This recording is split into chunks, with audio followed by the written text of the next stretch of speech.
Di usia 10 tahun, saya menjadi ahli Taoisme terkuat dengan jubah ungu. Tetapi setelah 4 tahun berkelana, saya menemukan rumah saya dicuri.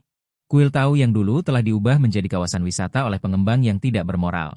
Hal ini membuat saya harus membayar tiket untuk pulang. Tetapi pemandangan ini kebetulan terekspos oleh reporter yang sedang siaran langsung di sini. Saat berbagai metode rahasia Taoisme saya terungkap di depan dunia, saya langsung menjadi bintang top dan orang terkaya di dunia. Para pangeran Eropa bergegas menuju kuil Fangshan. Saat ini, sebuah kru program baru saja tiba di kaki Fangshan dan tiba-tiba melihat pemandangan yang menakjubkan. Terlihat seorang anak kecil mengunjungi Gunung Ming sendirian. Pemandangan ini berhasil membangkitkan rasa ingin tahu kru program. Mari kita wawancarai dia. Pembawa acara Lin Meng selesai berbicara, kamera berputar menghadap gerbang gunung. Anak kecil. Kak, bolehkah saya mewawancarai kalian? Di bawah panggilan manis Lin Meng, saya juga berbalik. Anak kecil yang berbalik. Membuat mata Lin Meng dan penonton siaran langsung berbinar. Anak kecil yang cantik, apakah kamu juga datang mengunjungi Gunung Ming? Di mana orang tuamu? Lin Meng selesai berbicara dan menatap lurus ke arah anak itu. Namun, menghadapi pertanyaan Lin Meng, saya mengerutkan kening, menunjukkan ekspresi tak berdaya yang sama sekali tidak seperti anak kecil. Meskipun saya terlihat baru berusia 10 tahun. Tetapi sebenarnya saya sudah hidup 2 kehidupan. Saya dulunya adalah ahli studi nasional yang terkenal di Blue Star, dan saya memiliki pencapaian yang mendalam dalam budaya studi nasional. Banyak pendeta Tao dan guru terkenal adalah pelanggan tetap saya. Suatu kali secara kebetulan, saya terlahir kembali di dunia paralel ini. Kebetulan lahir di kuil Fangshan ini dan mewarisi menjadi guru surgawi generasi ke-36. Hanya karena berita di gunung relatif tertutup. Saya ingin memahami dunia ini. Setelah menjadi guru surgawi, saya segera turun gunung untuk berkelana. Menghabiskan waktu 4 tahun untuk menjelajahi sebagian besar kerajaan naga dan hampir memahami dunia ini. Baru kemudian saya mengakhiri perjalanan dan kembali ke kuil Tao. Tanpa diduga, sebagai guru surgawi kuil Fangshan. Saya diberitahu bahwa saya tidak bisa naik gunung tanpa membeli tiket. Apa maksudnya mengunjungi? Rumah saya ada di gunung. Saya pulang. Terhadap pertanyaan Lin Meng, saya menjawab dengan sangat tenang. Menghadapi kamera, saya sama sekali tidak merasa takut. Namun, jawaban saya mengejutkan Lin Meng. Rumahmu ada di atas sini? Tidak mungkin, saya ingat hanya ada satu kuil Fangshan di gunung ini. Mungkinkah anak ini adalah anak haram pendeta Tao di atas? Saya selalu merasa bahwa aura anak ini agak tidak biasa. Tapi waktu tidak bisa ditunda, Lin Meng juga tidak ragu. Kemudian Lin Meng mengarahkan pandangannya ke staf di gerbang gunung. Kuil Fangshan ini telah direncanakan menjadi kawasan wisata tingkat 4A dalam 2 tahun terakhir. Anda harus membeli tiket untuk masuk dan mengunjungi. Tentu saja, dia juga merasakan tatapan bertanya Lin Meng dari petugas tiket. Petugas tiket menunjukkan sedikit ketidakberdayaan di wajahnya. Anak ini mungkin terpisah dari orang tuanya. Gunung ini tinggi dan hutannya lebat. Saya benar-benar tidak tega membiarkannya naik sendirian. Melihat situasi ini, petugas tiket segera mengenali bahwa ini adalah kru program perjalanan studi nasional. Bergegas maju untuk menjelaskan, karena takut memberikan dampak negatif pada area wisata, setelah mendengar penjelasan petugas tiket. Lin Meng mengangguk beberapa kali. Nak, apakah kamu ingat nomor telepon ayah dan ibumu? Biar ku bawa kamu mencari orang tuamu. Ya? Lin Meng tersenyum padaku, tetapi tatapanku agak aneh. Aku berkata, rumahku ada di atas, aku adalah Taois dari kuil Shangfang. Nada bicara dan suaraku, menekankan sekali lagi bahwa di atas adalah rumahku, tindakan dan perkataanku. Membuat Lin Meng terdiam di tempat, anak kecil tidak boleh berbohong, terlalu berbahaya untuk naik sendirian. Kamu harus ditemani orang tua jika ingin naik, petugas tiket di samping buru-buru keluar untuk melepaskan tanggung jawab. Aku kembali menegaskan bahwa kuil Fangshan adalah rumahku. Hal ini langsung memicu perdebatan panas di ruang siaran langsung. Tentu saja kebanyakan orang bersikap skeptis. Beberapa orang percaya padaku, tetapi dengan cepat tenggelam oleh rentetan komentar ejekan, lucu sekali. Anak kecil ini mengatakan bahwa dirinya adalah Taois dari kuil. Anak ini benar-benar hebat, kenapa aku merasa dia berbicara agak tua? Jangan salah, penampilannya benar-benar sedikit berwibawa. Mungkinkah dia benar-benar Taois kecil dari kuil Fangshan? Tentu saja, kebanyakan orang masih bersikap skeptis. Lin Meng menatapku dengan tatapan antara tertawa dan menangis, ketika beberapa orang mengelilingiku. Saat mereka dengan bersemangat berdiskusi, seorang Taois yang turun gunung untuk membeli perbekalan sehari-hari kebetulan kembali. Melewati gerbang gunung, dia langsung melihat seorang anak berdiri di tengah kerumunan, dan tiba-tiba menjatuhkan barang bawaannya. Jatuh ke tanah, suara itu seketika menarik perhatian semua orang. Kamerawan juga mengikuti suara itu, mengarahkan kamera ke sana, setelah Taois ini memastikan penampilanku. Ekspresi ekstasi langsung muncul di wajahnya. Selamat datang guru surgawi kembali ke gunung. Taois muda itu menghadapku. Tiba-tiba berlutut dan memberikan hormat yang besar. Lin Meng melihat ke depan dengan tatapan bingung. Guru surgawi? Siapa guru surgawi? Sebagai pembawa acara perjalanan studi nasional, Lin Meng juga memiliki pemahaman minimal tentang Taois. Sebutan guru surgawi adalah yang paling mulia. Dia benar-benar tidak mengerti di tempat kejadian, siapa di antara beberapa orang ini yang pantas menerima tindakan Taois muda ini. Hal ini juga memicu diskusi hangat di kolom komentar. Mungkinkah Taois ini sudah gila? Siapa yang dia panggil guru surgawi? Harus diketahui bahwa peraturan agama sangat ketat. Bagaimana bisa sebutan guru surgawi diucapkan sembarangan? Mungkinkah penjual tiket itu adalah guru surgawi? Tidak mungkin. Apakah Taoisme sudah merosot sampai tingkat ini? Taois itu mengamati cukup lama sebelum mengenaliku. Nak, kamu mau kemana? Akibatnya, aku tiba-tiba pergi. Lin Meng buru-buru mengejarku. Kemudian dia melihat pemandangan yang tak terduga, sampai aku berjalan di depan Taois muda itu. Dengan mengulurkan tangan kecilnya yang lembut, dia menyentuh kepala seorang Taois. Seorang anak kecil benar-benar menyentuh kepala orang dewasa. Ekspresi Lin Meng langsung berubah. Taois ini tidak akan marah, kan? Dia tahu betul temperamen banyak Taois. Mereka semua sangat aneh, buru-buru dengan berani berencana untuk maju menjelaskan, berharap Taois itu tidak bergerak sembarangan. Tapi ketika dia mendekat dan melihat, Taois yang kepalanya kusentuh, kau boceng, kan? Tidak kusangka aku baru berkelana selama 4 tahun, kau sudah setinggi ini. Aku perlahan berkata sambil menyentuh kepala boceng. Nada bicaranya yang sok dewasa membuat Lin Meng yang mendekat tertegun seketika. Yang lebih tidak dia sangka adalah, mendengar perkataanku, air mata Taois yang disebut boceng itu langsung mengalir deras. Murid generasi ke-40 Fang Shanguan, boceng, memberi hormat kepada Tianxi. Boceng berkata dengan sangat bersemangat. Kemudian dia bersujud di tanah dengan wajah penuh hormat. Perkataan boceng langsung membuat Lin Meng terpaku di tempat. Tianxi yang dia sebut ternyata anak kecil ini. Adegan ini direkam oleh juru kamera yang mengikuti. Ruang siaran langsung meledak. Bangun, aku punya pertanyaan untukmu. Mendengar perkataanku, Boceng semakin merendahkan tubuhnya. Tianxi, silakan bertanya. Boceng pasti akan menjawab semua yang dia ketahui. Aku menoleh dan melihat garis pegunungan di kejauhan. Selama 4 tahun aku berkelana, apakah kuil mengalami sesuatu? Sebelum aku pergi, aku mempercayakan Fang Shanguan kepada Xiao Qiuzi. Di mana Xiao Qiuzi sekarang? Cepat panggil dia kemari. Aku ingin bertanya. Xiao Qiuzi yang disebut anak ini, mungkinkah dia adalah guru besar itu? Sejauh yang aku tahu, orang yang berhubungan dengan Qiu di Fang Shanguan sepertinya hanya Taois Hai Qiu seorang. Tidak mungkin, kan? Taois Hai Qiu yang terkenal itu, sebenarnya dipanggil Xiao Qiuzi oleh seorang anak kecil. Ini terlalu aneh. Sebenarnya, anak ini berasal dari mana? Saat komentar daring ramai diperbincangkan. Boceng mendengar pertanyaanku, ekspresinya menjadi serius dan berkata, Tianxi. Guru kepala sudah lama sakit dan tidak dapat memimpin urusan Fang Shanguan. Xiao Qiuzi sakit. Ayo pergi, kita segera naik gunung. Mendengar perkataan Boceng, aku yang biasanya tenang, akhirnya menunjukkan sedikit kegelisahan di wajahku. Segera setelah itu, aku langsung berbalik dan berjalan menuju gunung. Boceng mengikuti dari belakang. Lin Meng melihat situasi ini dan buru-buru memanggil juru kamera untuk ikut bersamanya. Di tempat kejadian hanya tersisa petugas tiket seorang diri, dengan ekspresi bingung di sana. Perubahan ini terlalu cepat. Dia tidak bisa sadar untuk sementara waktu. Boceng memang dia kenal. Tapi apakah anak kecil itu benar-benar Tianxi dari Fang Shanguan? Dari gerbang gunung ke kuil Fangshan, harus mendaki ratusan meter jalan gunung, dan jalannya masih curam. Biasanya orang dewasa harus berusaha keras untuk mendakinya. Di bawah pengejaran kamera, aku seperti memiliki minyak di telapak kakiku. Dengan angin di bawah kakiku, aku segera tiba di sisi kuil Tao. Saat ini Boceng di belakangku. Sedikit terengah-engah, Lin Meng dan juru kamera di belakang, bergegas untuk mengejar. Saat ini, mereka bahkan lebih berkeringat dan terengah-engah. Bagaimana bisa seorang anak memiliki stamina yang begitu baik? Di tengah diskusi di bar rage, layar siaran langsung telah tiba di depan kuil Tao yang kuno. Di depan kuil Tao adalah ruang terbuka yang dilapisi dengan lempengan batu. Bisakah kamu melihat beberapa turis yang sedang berkunjung di sana? Guru surgawi telah kembali. Semua orang bergegas untuk menyambut guru surgawi. Baru saja tiba di pintu, Boceng dengan bersemangat berteriak. Melihat tindakan tergesa-gesa Boceng, alisku sedikit berkerut. Boceng, jangan berteriak. Pergi temui Qiuzi kecil dulu.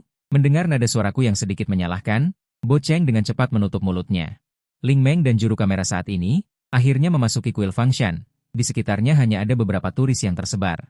Dan Lin Meng sekilas melihat dua sisi aula utama kuil Fangshan. Tergantung bait ini dan banyak situs bersejarah terkenal yang pernah dia kunjungi. Sangat berbeda, juru kamera juga tertarik dengan bait ini, memutar kamera dan melihat ke sana. Menyimpan niat jahat, masih membakar dupa, sedikit manfaat. Mengapungkan diri dengan benar. Pedang tak terkalahkan. Lalu mengapa? Lin Meng dengan santai membaca bait di gerbang utama, dan langsung merasa seperti tercerahkan. Hatinya penuh dengan rasa yang berbeda. Hanya dua kalimat ini, benar-benar membuatnya seolah-olah menerima bimbingan. Ling Meng menjadi tertarik pada anak ini, lalu Ling Meng melirik sekeliling, melihat dua pendeta Tao yang lewat. Dua pendeta Tao, bolehkah saya mewawancarai Anda? Ling Meng bergegas maju, kami sedang terburu-buru turun gunung. Jika ada pertanyaan, silakan bicara langsung. Bolehkah saya bertanya siapa yang menulis bait di atas pintu ini? Mendengar pihak lain mengatakan ini. Ling Meng tidak bertele-tele, langsung ke intinya, lihatlah bait di atas pintu ini. Mampu menghasilkan kalimat yang begitu indah, itu pasti guru surgawi di kuil kita. Guru surgawi mana sebenarnya? Saya benar-benar ingin mengunjungi guru ini. Ling Meng mendengar jawaban pendeta Tao, dan buru-buru terus bertanya. Berapa banyak guru surgawi yang bisa dimiliki kuil Fangshan kita? Tentu saja yang baru saja lewat itu, Ling Meng mendengar kata-kata kedua pendeta Tao itu. Seluruh orang tercengang, setelah beberapa saat baru sadar kembali, guru surgawi, anak kecil yang cantik itu. Kebijaksanaan abadi yang penuh filosofi ini, sebenarnya ditulis oleh anak kecil itu. Memikirkan ini, Lin Meng tidak lagi peduli dengan citra elegannya, melangkah dengan kaki panjangnya menuju kuil dengan tergesa-gesa. Sementara itu, saya sudah sampai di depan sebuah bengkel Tao, di tempat tidur berbaring seorang Tao tua dengan janggut dan rambut yang memutih. Mendengar suara langkah kaki dari luar pintu, Tao tua itu menoleh dan melihat orang yang tertangkap di matanya. Membuat mata Tao tua yang tadinya menyipit, langsung membelalak lebar. Tao tua yang tadinya lemah tak berdaya tiba-tiba membalikkan badan. Langsung jatuh ke tanah. Tao tua yang jatuh ke tanah tidak merasakan sakit, tetapi menghadap ke arah pintu bengkel Tao. Wajahnya penuh hormat, untuk sementara waktu matanya memerah, dan dia tampak seperti akan menangis. Ini adalah kepala biara Haikyuu, aku pernah melihatnya, tapi kenapa dia begitu parah? Di tengah tatapan terkejut semua orang, kepala biara Haikyuu membungkuk dengan hormat ke arah pintu. Menghadap kuil Fangshan, Haikyuu menyambut kembalinya Tianxi, setelah Tao tua ini mengatakan ini. Baru kemudian dia dengan susah payah mengangkat kepalanya, menatap orang di luar pintu dengan ekspresi bersemangat, dan adegan ini kebetulan difoto oleh juru kamera yang baru saja tiba. Apa? Anak ini sebenarnya adalah Tianxi Zibao dari kuil Fangshan? Bukankah ini omong kosong? Kekuatan dan status sama sekali tidak cocok, mengapa dia bisa menjadi Tianxi? Meskipun tidak ada yang mempertanyakan identitasku sebagai Tianxi, lebih banyak pertanyaan diajukan oleh netizen, kebanyakan orang percaya bahwa aku yang masih muda sama sekali tidak pantas menjadi Tianxi. Tetapi aku tidak tahu bahwa identitasku telah menyebabkan sensasi besar di internet. Saat ini, melihat Haikyuu yang berwajah tua dan layu, ekspresi iba muncul di wajahku yang tadinya tenang. Aduh, Xiao Qiuzi, baru 4 tahun tidak bertemu, sudah jadi seperti ini. Tidak menyelesaikan amanat Anda dengan baik, tidak merawat kuil Fangshan dengan baik, Haikyuu yang menangis.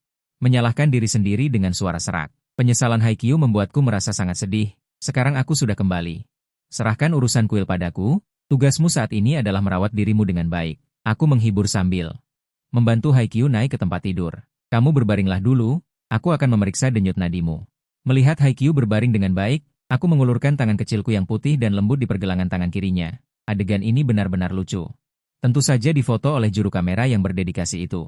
Aku tidak salah lihat, anak ini benar-benar sedang memeriksa denyut nadi. Kali ini apakah dia belajar dari televisi?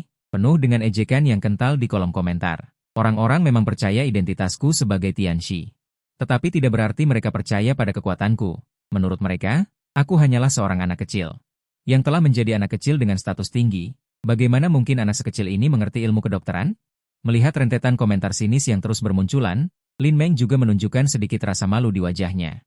Dia sebenarnya tidak percaya bahwa anak kecil seperti itu akan memiliki keterampilan medis, tetapi dia tidak enak untuk langsung naik dan menyela perawatanku. Saat ini aku selesai memeriksa nadinya. Di wajahnya yang tampan, alisnya berkerut erat, Tianxi, aku tahu kondisi tubuhku sendiri. Setelah menyelamatkanmu, jangan repot-repot lagi, aku minta maaf padamu, bisa bertemu lagi dengan Tianxi sebelum aku meninggal. Itu benar-benar kehormatan besar. Haikyuu berkata dengan suara serak, dan masih ingin berjuang untuk bangun. Aku buru-buru mengulurkan tangan untuk menekan Haikyuu. Siapa bilang penyakitmu tidak bisa disembuhkan? Hari ini aku ada di sini. Kamu bisa beristirahat dengan tenang dan memulihkan diri. Anak ini terlalu gila, berani mengatakan apa saja. Orang tua Taois telah berkultivasi diri selama beberapa dekade. Bagaimana mungkin dia tidak tahu situasinya sendiri? Semakin banyak orang mengejek di rentetan komentar. Tetapi saat ini aku sama sekali tidak tahu bahwa ada begitu banyak orang yang mempertanyakan aku. Saat ini otakku berputar dengan cepat. Aku sedang merenungkan kondisi Haikyuu, ribuan yin dan yang, mengobati yin berarti mengetahui yang. Sebaliknya juga sama, yang disebutin, itu benar-benar kesedihan. Jika itu muncul, itu adalah tanda kekalahan, dan jika kalah, pasti akan mati. Xiao Qiuzi. Nadi kamu ini, Adalah karena yin dan yang tidak dapat didamaikan yang menyebabkan kemenangan dan kekalahan. Aku perlahan mengatakan penyebab penyakit Haikyuu. Cara pengobatan di benakku sudah ada, tetapi aku tidak tahu, hanya karena kata-kata ini. Langsung membuat Ling Meng dan juru kamera di belakangku, berdiri terpaku di tempat, setiap kata yang aku katakan. Mereka sepertinya bisa mengerti, tetapi ketika digabungkan menjadi sebuah kalimat, mereka sama sekali tidak mengerti apa artinya. Dan merasa ada semacam perasaan misterius dan mendalam. Ling Meng tanpa sadar melihat kerentetan komentar, ada banyak orang di ruang siaran langsung. Pasti ada orang yang mengerti. Tanpa diduga, Ling Meng menebaknya dengan benar. Hanya karena kata-kata yang aku katakan secara acak, ruang siaran langsung meledak. Apa yang sebenarnya dikatakan anak ini? Sama sekali tidak bisa mengerti. Aku belajar kedokteran, meskipun aku tidak bisa dianggap sebagai tokoh yang hebat. Tetapi aku mungkin bisa mendengar bahwa kata-kata ini berasal dari buku-buku kuno. Aku berpikir sejenak. Mengulurkan tangan ke Taois kecil di samping, dan berteriak, bawa kertas dan pena. Setelah mendapatkan kertas dan pena, aku langsung menulis dengan cepat, Cai Hu, ZMU, Wu Beizi, Men Jingzi. Masing-masing 5 kian untuk jahe segar, 1 kian untuk raspberry. Merebus ramuan obat bisa menyehatkan ki dan darah, kali ini benar-benar luar biasa. Ternyata ditulis oleh anak 10 tahun, tapi matanya penuh dengan diskusi tentangku. Mereka hanya bisa mengobrol tentang 2 karakter kaligrafi. Sama sekali tidak mengerti resepnya. Saat ini, di sebuah villa kelas atas di Rongcheng. Seorang lelaki tua menatap layar ponselnya dengan ekspresi serius. Saat ini, seorang gadis seksi masuk, melirik isi ponsel lelaki tua itu dan berkata, "Kakek, ini pertama kalinya aku melihatmu tidak meneliti keterampilan medismu dan malah bermain ponsel." Gadis seksi itu tersenyum bercanda. "Pergi, pergi, pergi." Di siaran langsung ini. Benar-benar mungkin untuk belajar sesuatu. Lelaki tua itu melambaikan tangannya dengan tidak sabar, tetapi matanya masih menatap layar dengan saksama. Kemudian matanya berbinar dan dia terus mengangguk dan memuji. Tulisan dari generasi ayah ini hanyalah sentuhan ilahi. Luar biasa. Kenapa aku tidak memikirkannya? Anak ini sama sekali tidak biasa. Cepat pesan tiket pesawat untukku. Aku ingin secara pribadi mengunjungi kuil Fangshan. Ketika aku melihat Hai Xianho sakit parah. Dengan tenang dan sabar melakukan diagnosis dan meresepkan obat. Rangkaian tindakan ini langsung menimbulkan sensasi di ruang siaran langsung. Tidak ada perbedaan tanpa perbandingan. Dibandingkan denganku, kebanyakan orang jauh tertinggal. Aku merasa benar-benar tidak berguna. Apa yang perlu dipersiapkan untuk metode selanjutnya dari Tianxi? Aku akan mempersiapkannya bersama. Bo Cheng bertanya dengan hormat. Baiklah, tentu saja lebih baik mempersiapkan lebih awal. Mendengar pertanyaan Bo Cheng, aku sedikit mengangkat alisku. Begini, siapkan 100 ikat bunga harum, 49 lampu minyak, dan sejumlah minyak lampu. Aku langsung menyebutkan apa yang dibutuhkan, tetapi itu membuat Bo Cheng tertegun. Tianxi, barang-barang ini tidak terlihat seperti barang untuk diagnosis. Bo Cheng dengan hati-hati mengungkapkan keraguan di hatinya. Qi dan darah Xiao Qiuzi sangat kurang sehingga telah mempengaruhi umur. Tentu saja, kita tidak bisa menggunakan metode diagnosis biasa. Barang-barang yang aku minta untuk kamu persiapkan ini digunakan untuk menyiapkan formasi perpanjangan hidup 7 bintang. Menghadapi pertanyaan Bo Cheng, aku tidak hanya tidak marah tetapi malah dengan sabar menjelaskan, formasi perpanjangan hidup 7 bintang. Mendengar penjelasanku, mata Bo Cheng langsung membelalak. Itu adalah formasi yang dapat memperpanjang hidup seseorang. Tidak perlu begitu terkejut, cepat persiapkan. Ingatlah untuk merebusnya selama 2 jam penuh. Meskipun Bo Cheng masih memiliki keraguan di hatinya, dia tidak punya pilihan selain menerima perintah dan pergi untuk bersiap setelah mendengarkan perkataanku. Dan pada saat ini, ruang siaran langsung meledak karena kata-kataku. Formasi perpanjangan hidup 7 bintang, hantu macam apa ini? Bisakah itu benar-benar memperpanjang hidup? Aku melihat bahwa Tianxi anak ini hanya berpura-pura dan membual. Apakah benar-benar bisa memperpanjang umur? Menurutku, guru surgawi kecil ini hanya berpura-pura dan membual. Orang-orang banyak berdiskusi tentang formasi perpanjangan umur 7 bintang yang aku katakan, kebanyakan dari mereka merasa bahwa perpanjangan umur sama sekali tidak dapat diandalkan. Guru surgawi, aku berbaring seperti ini, kamu berdiri sepertinya kurang pantas. Melihatku selesai memeriksa denyut nadi, Haikyuu berbicara, dan berusaha keras untuk bangun dari tempat tidur. Bisa dilihat dengan jelas bahwa Haikyuu kepadaku sangat menghormati dari lubuk hatinya. Tidak apa-apa, kondisimu sekarang mengharuskanmu untuk beristirahat dengan tenang dan damai. Tidurlah yang nyenyak. Aku berkata sambil menyatukan jari telunjuk dan jari tengah tangan kanan menjadi bentuk pedang.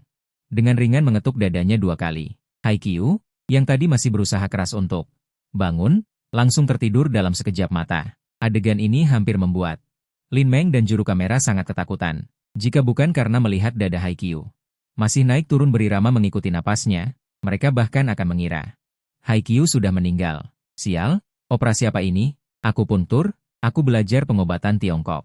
Secara teori, selama menemukan titik akupunktur yang tepat, memang bisa membuat orang tertidur. Namun, prasyaratnya adalah harus sangat mendalami penelitian tentang meridian dan titik akupunktur pada tubuh manusia. Baru bisa melakukannya. Akupunktur masih memiliki dasar ilmiah, formasi perpanjangan umur 7 bintang terlalu fantastis. Saat diskusi hangat di ruang siaran langsung, setelah membuat Haikyuu tidur, aku menoleh dan melihat ke arah Lin Meng. Lin Meng, yang awalnya masih sangat terkejut, tiba-tiba terhubung dengan tatapanku yang dalam dan langsung tersadar. Lin Meng yang tersadar hanya bisa memaksakan senyum canggung kepadaku. Saat ini, dia tidak berani lagi menganggapku sebagai anak kecil biasa. Apa tujuan kalian datang ke kuil Fangshan? Nada bicaraku tidak sedih atau senang, tetapi memiliki aura yang tak bisa dijelaskan.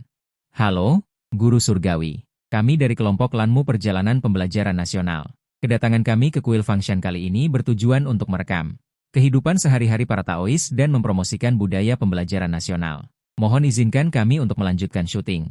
Setelah beberapa saat, Lin Meng menambahkan sebuah kalimat. Aku mengangguk setelah mendengarnya. Aku meninggalkan kuil Yunyo selama 4 tahun, kuil Tao merosot sampai seperti ini. Pasti ada alasannya. Karena kalian adalah media, mungkin saja aku akan membutuhkan bantuan kalian. Aku mengatakan ini bukan tanpa alasan. Penyakit para Haikyuu dan juga kembalinya ku kali ini, aku menyadari bahwa dupa di kuil Tao tidak seramai sebelum aku berkelana. Pasti ada alasan di baliknya. Baiklah, apapun bantuan yang dibutuhkan Guru Surgawi, katakan saja. Lin Meng segera menanggapi, takut pihak lain akan berubah pikiran. Baiklah, namaku Sang Ping An, panggil saja namaku. Kamu bukan muridku, tidak perlu memanggilku Guru Surgawi. Begitu aku selesai berbicara, seorang pemuda bergegas masuk. Guru Surgawi, ada banyak umat di luar yang mendengar Anda kembali. Ingin bertemu dengan Anda. Baiklah, aku akan pergi sekarang. Kamu jaga di sini. Ingat, jangan biarkan siapapun mengganggu Xiao Qiuzi beristirahat. Setelah aku selesai berbicara, aku berjalan keluar dari kamar Tao. Lin Meng juga segera memberi isyarat kepada juru kamera untuk mengikutiku dengan cermat. Di lapangan terbuka di depan aula utama kuil Tao. Sudah penuh dengan orang. Ekspresi semua orang bersemangat, berjinjit dan melihat sekeliling. Dia datang, lihat, dewa kecil datang. Dengan seruan seseorang, orang-orang melihat ke arah yang dia tunjuk. Tiba-tiba kerumunan menjadi gempar. Benar-benar dewa kecil. Dewa kecil akhirnya kembali. Adegan ini juga ditayangkan secara jelas di ruang siaran langsung melalui rekaman juru kamera. Sial, orang-orang ini terlalu fanatik. Apakah reputasi Guru Surgawi kecil ini begitu tinggi di daerah setempat? Di lapangan terbuka di luar aula utama. Ada lebih dari 100 orang berdiri. Begitu aku berjalan, orang-orang ini dengan sangat antusias menyambutku. Dewa kecil, Anda sudah kembali. Kami sangat merindukan Anda. Dewa kecil, bagaimana kabarmu selama ini? Apakah Anda kelaparan atau kedinginan? Menghadapi antusiasme semua orang. Aku menjawab satu persatu. Bibi Zhang, apakah penyakit kaki putramu tidak kambuh lagi? Terima kasih kepada Dewa kecil. Setelah perawatan Anda yang cermat, putraku sekarang tidak hanya bisa berlari tetapi juga melompat. Jika bukan karena Anda, mungkin dia akan cacat seumur hidup. Ada juga Kakak Li, anak gemuk ini, sangat mirip dengan Anda. Orang yang aku sebut Kakak Li ini berusia 36 tahun. Dia sudah menikah selama 10 tahun tetapi belum bisa memiliki anak. Di bawah perawatan obat yang aku berikan, dia akhirnya mendapatkan seorang putra. Tahun ini dia berusia 3 tahun. Bibi Wang, cucumu sekarang. Dewa kecil, Anda adalah penyelamat seluruh keluarga kami. Jika bukan karena Anda yang menyelamatkan tepat waktu. Mungkin cucuku sudah meninggal 5 tahun yang lalu. Aku berjalan sepanjang jalan, selalu dengan antusias menyapa semua orang. Sepanjang jalan, baik Lin Meng maupun penonton siaran langsung, sangat terkejut.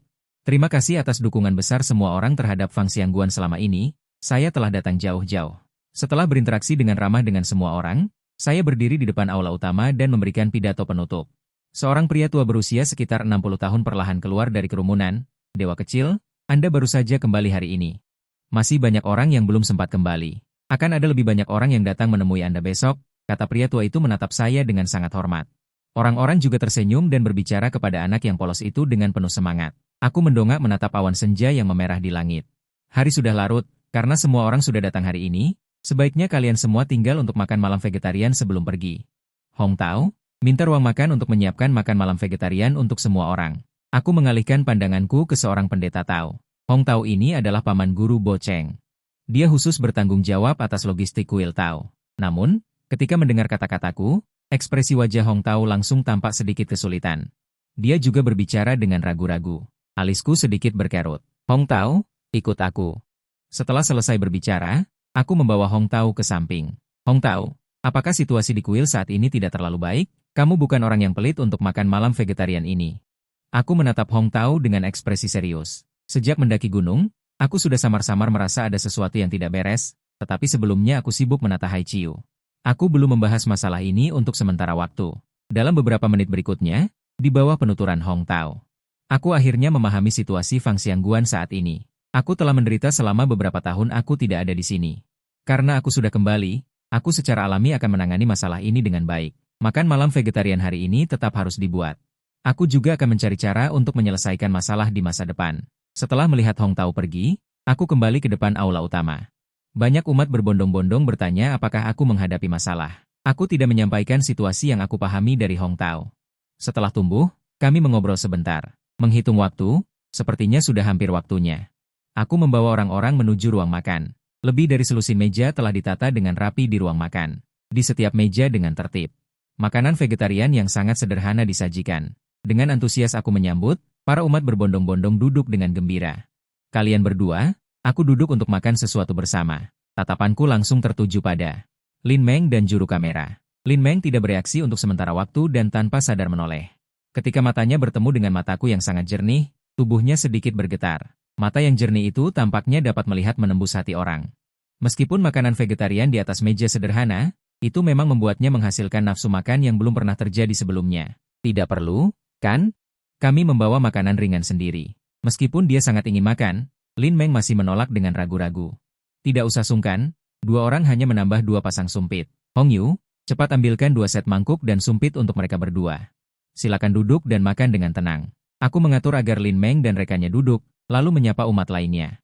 Setelah mengantar para umat, aku mengetahui bahwa acara hari ini sudah selesai tayang. Aku lalu mengantar Lin Meng dan rekannya ke ruang kelas. Kalian berdua menginap di 2 kamar tamu ini. Di gunung tidak ada hiburan, istirahatlah lebih awal. Aku asal bicara beberapa patah kata. Lalu berbalik pergi. Melihat ke arahku menghilang, Lin Meng tidak bisa menahan diri untuk melamun. Dalam waktu kurang dari sehari berinteraksi, dia sudah sangat tertarik pada malaikat kecil yang berbeda dari yang lain ini. Tepat pada saat itu, sebuah telepon tiba-tiba mengganggu pikiran Lin Meng. Lin Meng, aku punya kabar baik untukmu. Acara kita sudah menjadi sangat populer. Suara sutradara yang sangat gembira terdengar dari ujung telepon. Jumlah penonton hari ini saja sudah melebihi 500.000. Kamu harus sangat memperhatikan pengambilan gambar kali ini. Ketika mendengar jumlah total penonton melebihi 500.000, Lin Meng tidak bisa menahan diri untuk sedikit terkejut. Perlu diketahui bahwa acara mereka ini termasuk dalam kategori yang kurang diminati. Sebelumnya, meskipun mereka berusaha keras untuk berpromosi, bahkan rela mengeluarkan uang untuk membeli trafik, jumlah penonton harian tidak pernah melebihi 300.000.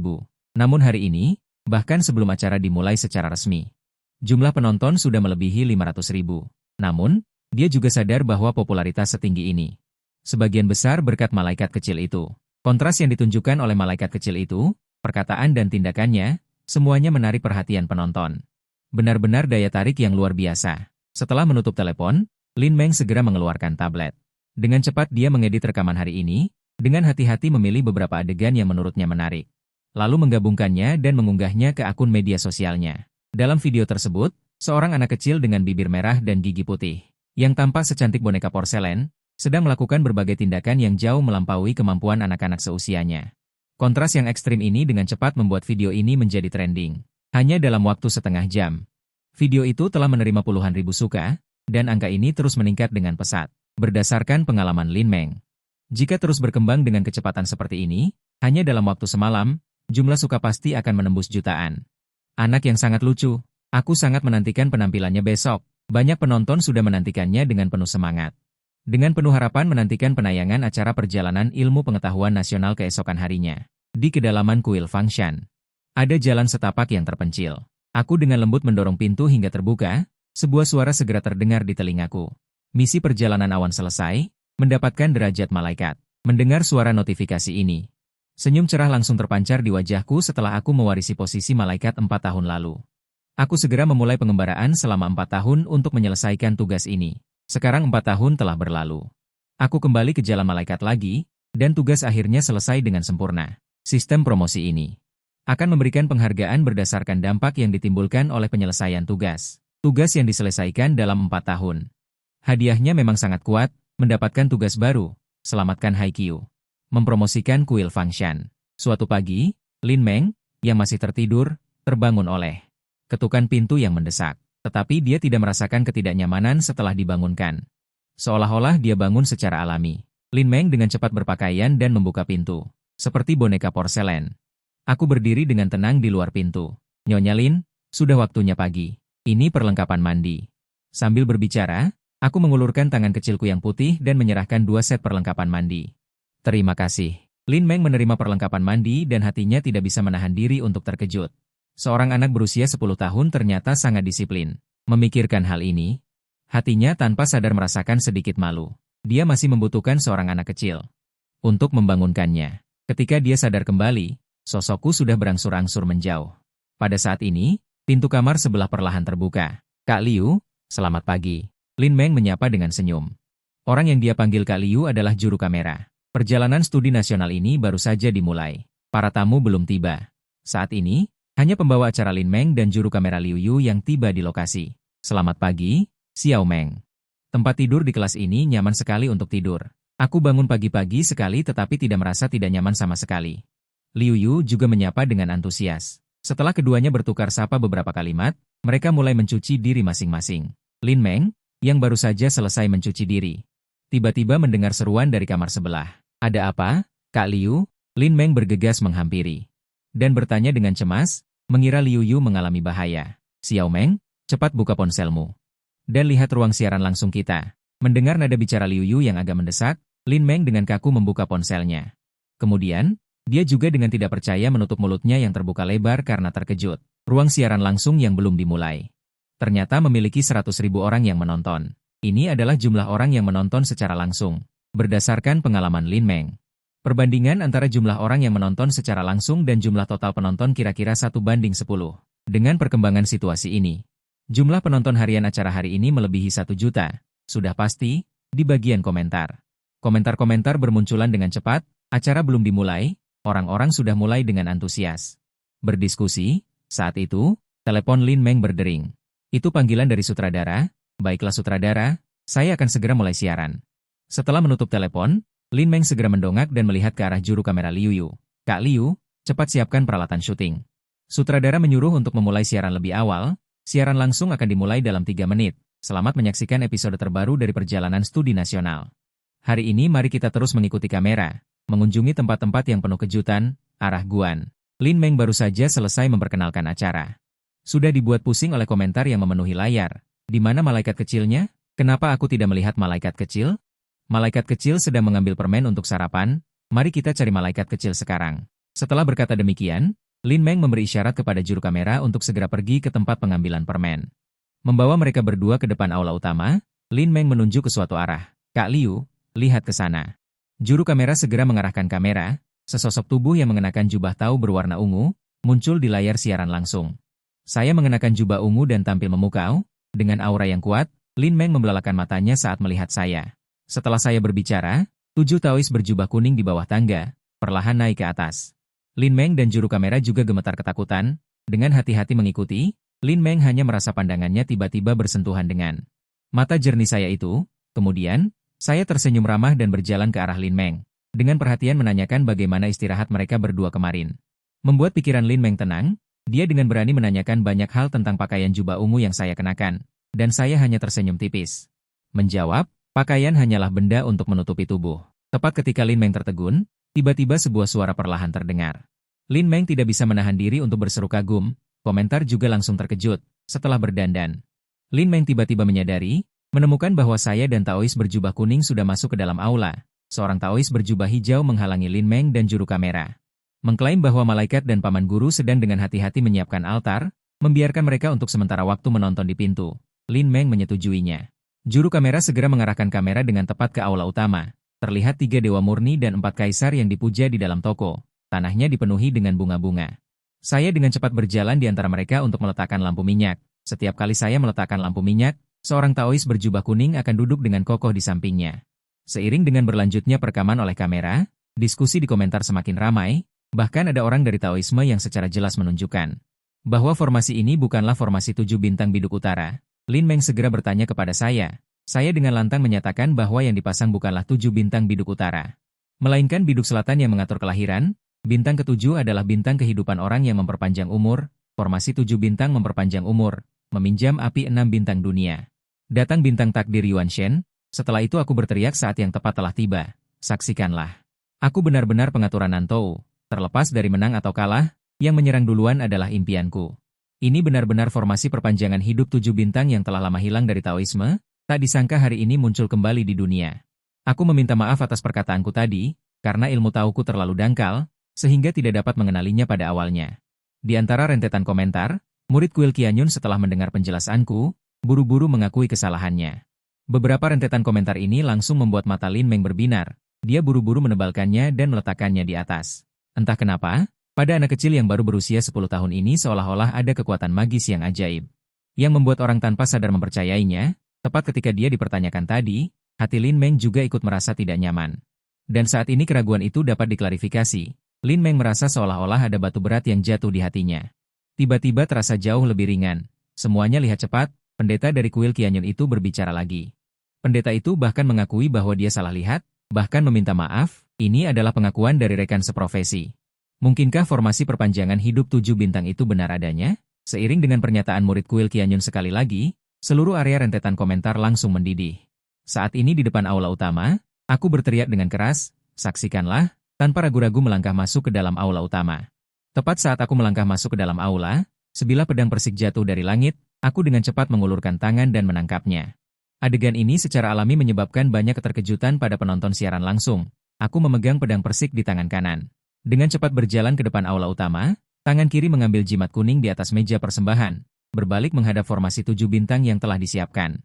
Mulai melafalkan mantra di mulut, meskipun suaranya tidak keras, dan terpisah jarak belasan meter. Namun mantra itu masih terdengar jelas di luar pintu. Kekuatan surgawi yang agung di mana dicari, sinar matahari menghancurkan awan bagua. Kesengsaraan petir langit dan bumi turun ke dalam gua, 8 harta 5 petir turun ke awan, mantra selesai dilafalkan. Aku melemparkan jimat kuning di tangan ke atas dengan kuat, pedang persik di tangan kanan menusuk ke atas dengan keras, di ujung pedang persik. Tiba-tiba muncul setangkai api, adegan ini langsung membuat Lin Meng yang berdiri di luar pintu dan menonton tercengang. Bagaimana mungkin api ini muncul dari udara? Saat ini di ruang siaran langsung, rentetan komentar juga langsung meledak. Ya ampun, apa yang sebenarnya terjadi ini? Kenapa tiba-tiba ada api? Jika aku bisa mempelajari keterampilan ini, kedepannya aku tidak perlu khawatir tidak punya api lagi. Saat merokok tidak bisa menemukan pemantik api, ini terlalu mistis. Terakhir kali melihat adegan seperti ini masih di dalam film, api muncul dari udara. Lagu ini benar-benar keren, meskipun kebanyakan orang sangat terkejut. Namun, ada juga suara yang berbeda yang mencemooh tindakanku membakar api dari udara tipis. Untuk sesaat di layar komentar, orang-orang yang memiliki dua pandangan terbagi menjadi kelompok skeptis dan kelompok pendukung. Kedua belah pihak berdebat dengan sengit. Saya sama sekali tidak setuju bahwa ini adalah trik sulap. Dari pengaturan formasi perpanjangan umur 7 bintang, dapat dilihat bahwa guru surgawi kecil ini benar-benar memiliki kemampuan yang sebenarnya. Taoisme kita menekankan ketidakberpihakan. Saya sama sekali tidak percaya bahwa orang dengan Taoisme seperti itu akan menggunakan alat peraga sulap untuk menarik perhatian. Ketika kedua belah pihak berdebat dengan sengit di layar komentar, seorang murid Qianyun Guan yang telah memperhatikan siaran langsung juga menyampaikan pendapatnya. Meskipun sebelumnya dia juga mempertanyakan pengaturan formasiku. Tetapi setelah penjelasanku, dia dengan cepat menyadari kesalahannya. Sekarang dia sangat mengagumi saya yang dapat menampilkan formasi yang hilang. Sama sekali tidak mengizinkan siapapun untuk mencemarkan nama baik saya. Semuanya, lihat, ada autentikasi V biru yang masuk. Sebuah rentetan komentar tiba-tiba muncul. Awalnya tidak menarik perhatian orang. Lagi pula, ada banyak akun dengan autentikasi V biru di platform ini. Orang atau kelompok yang sedikit lebih terkenal dapat mengajukan permohonan autentikasi V biru. Tetapi ketika semua orang melihat nama V biru itu, jumlah komentar menurun drastis. Semua orang terdiam seketika. Di kehidupan nyata, melihat nama V biru itu, Lin Meng terkejut dan buru-buru mengulurkan tangannya untuk menutupi mulut kecilnya. Orang yang masuk ternyata adalah Yu Yu Daoren. Saya tidak salah lihat, kan? Guru dari Taois tadi ternyata adalah Yu Yu Daoren. Saya ingat, Yu Yu Daoren benar-benar kepala biara Qianyun Guan saat ini. Mungkinkah Yu Yu Daoren yang mengalahkan asosiasi Taois dari 11 negara Asia Tenggara sendirian di konferensi pertukaran Taoisme dunia? Mungkinkah palsu? Bagaimana mungkin tokoh besar seperti itu menonton variety show? Orang yang mengatakan itu palsu. Apakah tumor tumbuh di lehermu? Siapa yang bisa memalsukan otentikasi V biru? Ya Tuhan. Ini benar-benar Yu Yu Daoren. Orang ini telah memenangkan kemuliaan bagi negara. Tidak boleh dicemooh. Saudara-saudara, mari kita pergi dan mencemooh keluarga berikutnya. Yu Yu Daoren hanya memasuki ruang siaran langsung dan bahkan tidak mengucapkan sepatah kata pun. Kelompok skeptis yang tadinya garang langsung mundur. Semua orang memahami sebuah kebenaran. Tokoh yang mencapai tingkat ini pasti tidak masuk hanya untuk menonton sekelompok orang saling mencemooh. Alasan dia masuk pasti karena ada sesuatu di sini yang cukup menarik baginya. Selamat datang Yu Yu Daoren di ruang siaran langsung. Pada saat ini, Lin Meng, yang telah pulih dari keterkejutannya, juga buru-buru menyapa. Sapaan Lin Meng juga sepenuhnya mengkonfirmasi identitas Yu Yu Daoren dan menghancurkan ilusi terakhir dari kelompok skeptis. Benar-benar adalah Taois Yu Yu. Taois Yu Yu, cepat jelaskan prinsip memindahkan api dari ketiadaan. Taois Yu Yu memiliki pemahaman Tao yang mendalam, pasti bisa menjelaskannya dengan jelas. Sesaat kemudian, seluruh ruang siaran langsung melihat dengan penuh harap, menantikan Taois Yu Yu memberikan penjelasan. Di tengah tatapan penuh harap, akun Lanwei, Taois Yu Yu, akhirnya mulai berbicara. Ini adalah api daun, trikku memindahkan api dari ketiadaan. Seketika, ruang siaran langsung menjadi gempar. Sementara itu, di aula utama yang hikmat, tindakannya tidak berhenti. Aku menggenggam erat pedang kayu persik yang perlahan menyala, mulutku terus melafalkan mantra misterius. Beberapa menit kemudian, setelah mantra selesai dilafalkan, aku dengan kasar mengayunkan pedang kayu persik ke depan. Kemudian, adegan yang mencengangkan muncul. Setelah aku dengan sekuat tenaga mengayunkannya, nyala api yang perlahan menyala itu, seperti peri yang lincah, diam dan terbang ke lampu minyak yang diletakkan di tanah. Lampu minyak pertama langsung menyala. Kemudian, yang menakjubkan adalah 49 lampu minyak menyala secara berurutan dengan tertib. Seiring dengan menyalanya lampu minyak satu persatu, 7 Taois berjubah kuning di depan 7 lampu utama juga mulai melafalkan sutra hati dengan suara keras. Pada saat yang sama, mereka masing-masing mengeluarkan alat magis kecil dan memukulnya dengan ritmis. Seperti kata pepatah, orang awam melihat keramaian. Orang dalam melihat keahlian. Sementara semua orang terkejut dengan cara menyalakan api yang unik itu, Taois Yu Yu di dunia nyata juga sangat terkejut dengan adegan ini. Ini adalah jurus mengayunkan api. Di seluruh Dacia Kuo, yang bisa melakukannya sangat sedikit, tidak lebih dari 10 orang. Metode ini sangat sulit dipelajari. Dalam keadaan normal, tanpa pemahaman Tao yang mendalam selama 50 atau 60 tahun, tidak mungkin bisa melakukannya. Sungguh tak terduga, seorang anak yang begitu muda ternyata memiliki pemahaman Tao yang begitu mendalam. Taois Yu Yu dengan penuh keterkejutan mengomentari. Formasi perpanjangan hidup 7 bintang, secara teori, memang bisa meminjam kekuatan langit dan bumi untuk memperpanjang hidup. Namun, dalam catatan kuno, hanya ada beberapa orang yang berhasil. Dalam beberapa siklus terakhir, karena hilangnya formasi, tidak ada kasus yang berhasil. Di tengah harapan penuh orang, Taois Yu Yu mengungkapkan pandangannya. Taois Yu Yu terus menguraikan pemahamannya yang mendalam tentang formasi perpanjangan hidup 7 bintang. Tepat ketika orang-orang di kolom komentar berdiskusi tentang pandangan mereka tentang kekuatan langit dan bumi, aula utama yang awalnya tenang dan damai tiba-tiba bergetar. Embusan angin kencang tiba-tiba menderu dari luar aula dan bertiup ke dalam.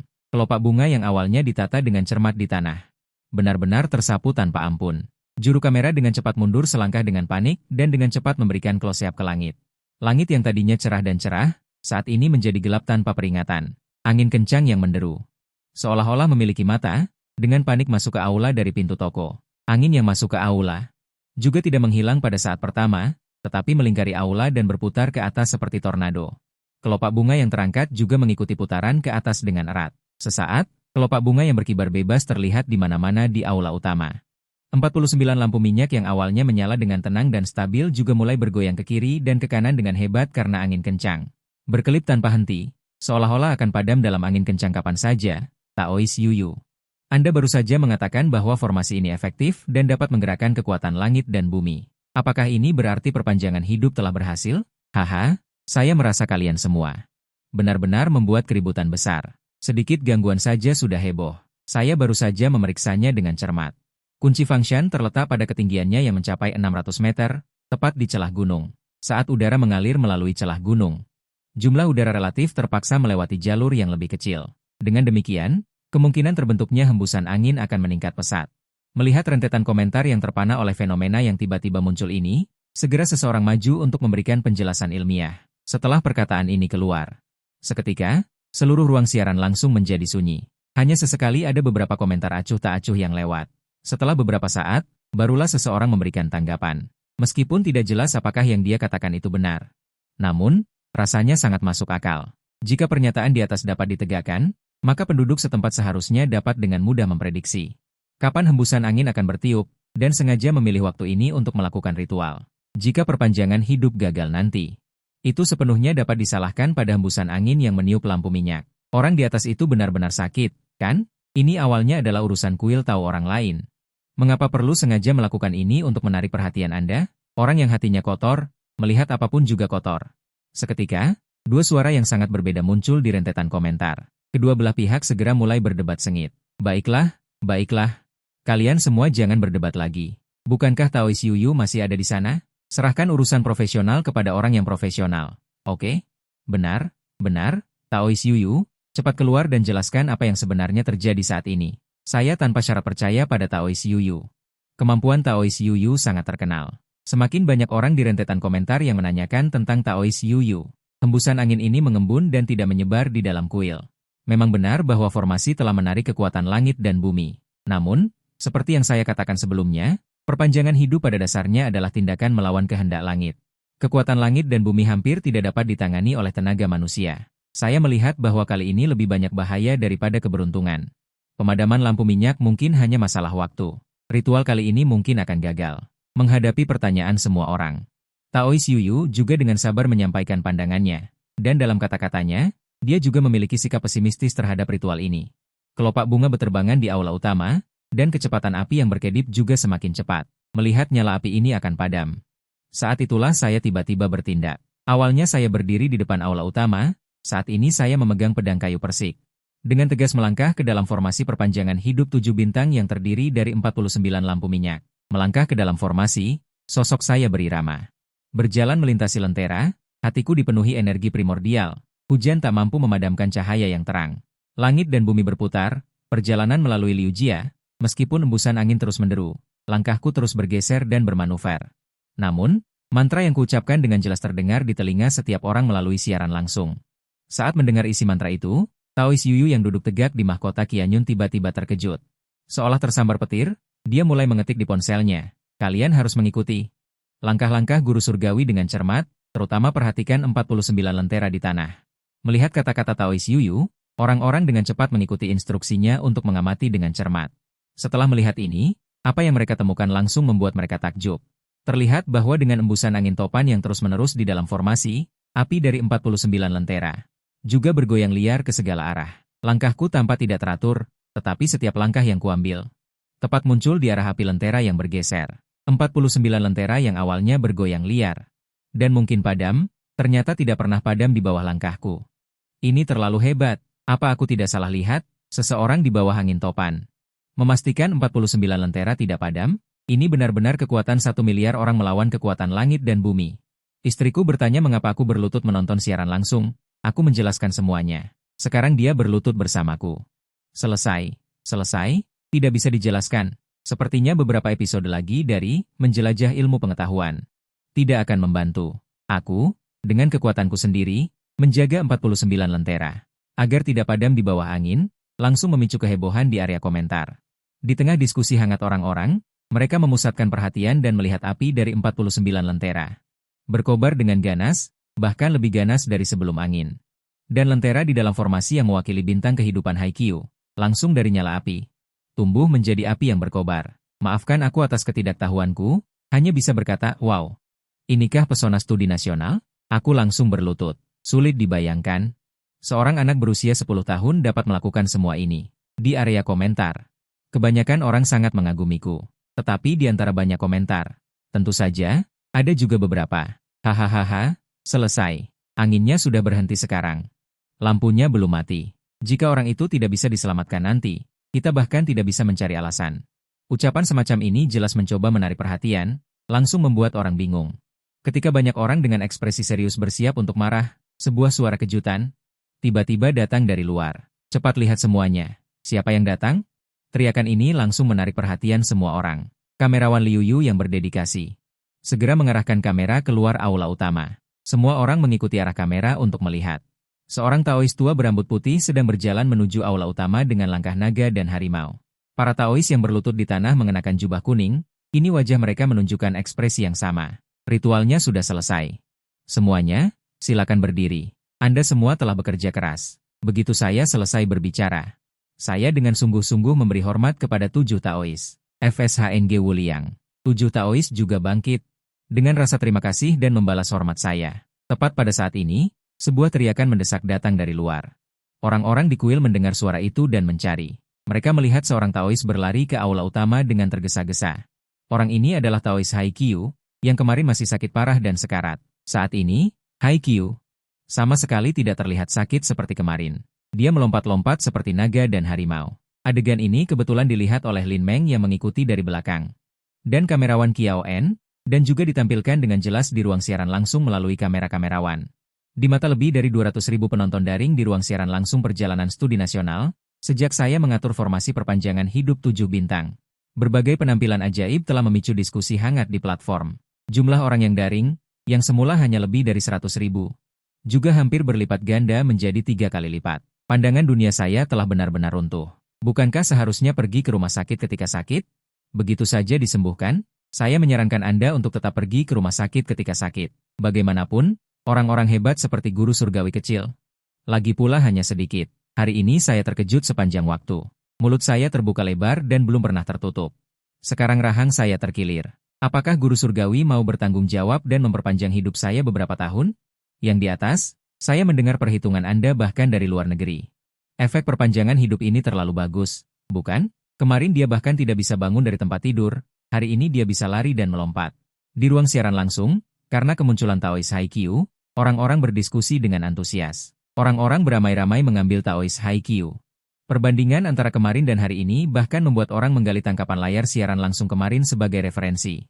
Kesimpulan yang didapat hanya satu, yaitu benar-benar sulit dipercaya. Sementara beberapa orang sebelumnya meragukan formasi perpanjangan umur 7 bintang dan saya, sekarang saya akhirnya tahu, mengapa penduduk desa yang datang kemarin memanggilnya dewa kecil, menyelamatkan orang yang hampir mati, bukankah itu dewa hidup sejati? Saya suka ini, satu-satunya orang yang akan saya idolakan mulai sekarang adalah guru surgawi kecil. Jika guru surgawi kecil 10 tahun lebih tua, saya pasti akan menyerahkan diri. Sayang sekali, perjalanan pembelajaran nasional hanya tinggal di satu tempat selama 3 hari. Sudah 1,5 hari berlalu, saya sangat mendesak grup LAN MU untuk mengubah aturan program, beberapa orang bodoh meninggal di kuil Fangshan. Sembari obrolan peluru ramai dibicarakan, di aula utama kuil Fangshan, saya dengan sangat tenang menerima upacara penyembahan Haiqiu. Qiu kecil, kau telah bekerja keras untuk kuil Tao, inilah yang seharusnya kulakukan untukmu. Sambil perlahan berbicara, saya dengan ramah membantu pendeta Tao Haiqiu berdiri. Malaikat, saya belum menyelesaikan tugas yang Anda berikan. Anda tidak hanya tidak menghukum saya. Pendeta Tao Haiqiu yang dibantu berdiri, menangis dengan air mata berlinang. Sekarang Anda sudah sembuh, saya kebetulan. Belum selesai saya berbicara. Lin Meng yang bergegas datang menyela, guru surgawi kecil, bolehkah saya mewawancarai Anda? Tentu saja boleh. Tempat ini baru saja digunakan sebagai tempat ritual, agak berantakan, mohon datang lagi nanti. Saya menyetujui permintaan Lin Meng. Lagi pula tugas sistem adalah untuk mempromosikan kuil Fangshan, dan di era informasi ini, cara terbaik untuk mempromosikan kuil Fangshan adalah dengan bantuan media. Qiu kecil, kau bawa orang untuk membersihkan aula utama. Lalu selesaikan pelajaran pagi hari ini, aku akan mencarimu nanti. Setelah saya selesai berpesan, barulah saya dengan mantap berjalan menuju luar toko. Melihat ini, Lin Meng dan yang lainnya dengan cepat mengikuti dari belakang.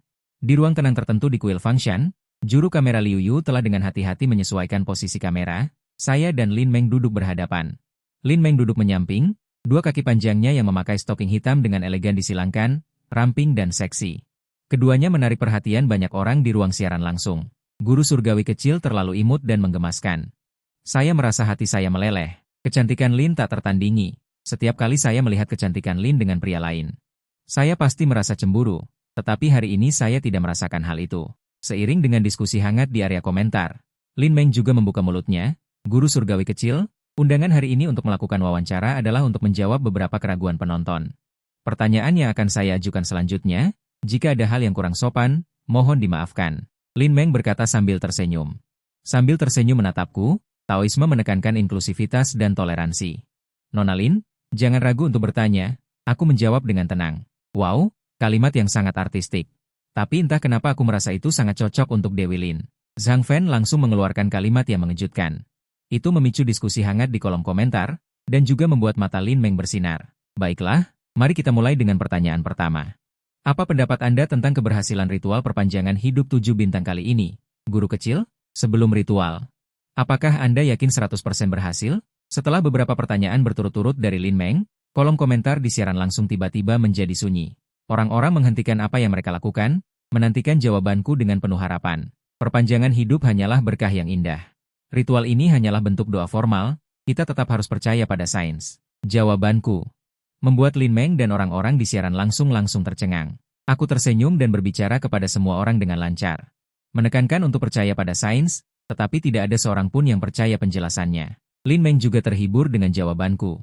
Dan komentar lucu itu hampir membuatnya tertawa. Tetapi karena profesionalismenya, dia menahannya dengan kuat. Kemudian Lin Meng dengan penasaran menanyakan alasan pedang kayu persik itu jatuh dari langit. Aku memberikan penjelasan yang sangat lemah, dan Lin Meng langsung tertegun. Kolom komentar juga penuh dengan keraguan, kemudian Lin Meng mengajukan beberapa pertanyaan menarik, dan aku memberikan jawaban yang tampaknya masuk akal. Akhirnya, aku sekali lagi menekankan bahwa semua ini dapat dijelaskan dengan sains. Suasana di kolom komentar sangat menyenangkan saat ini. Lin Meng bertanya apakah wawancara bisa diakhiri, dan aku mengangguk. Kemudian, Lin Meng mengatakan bahwa tim program ingin tinggal di Gunung Fangshan.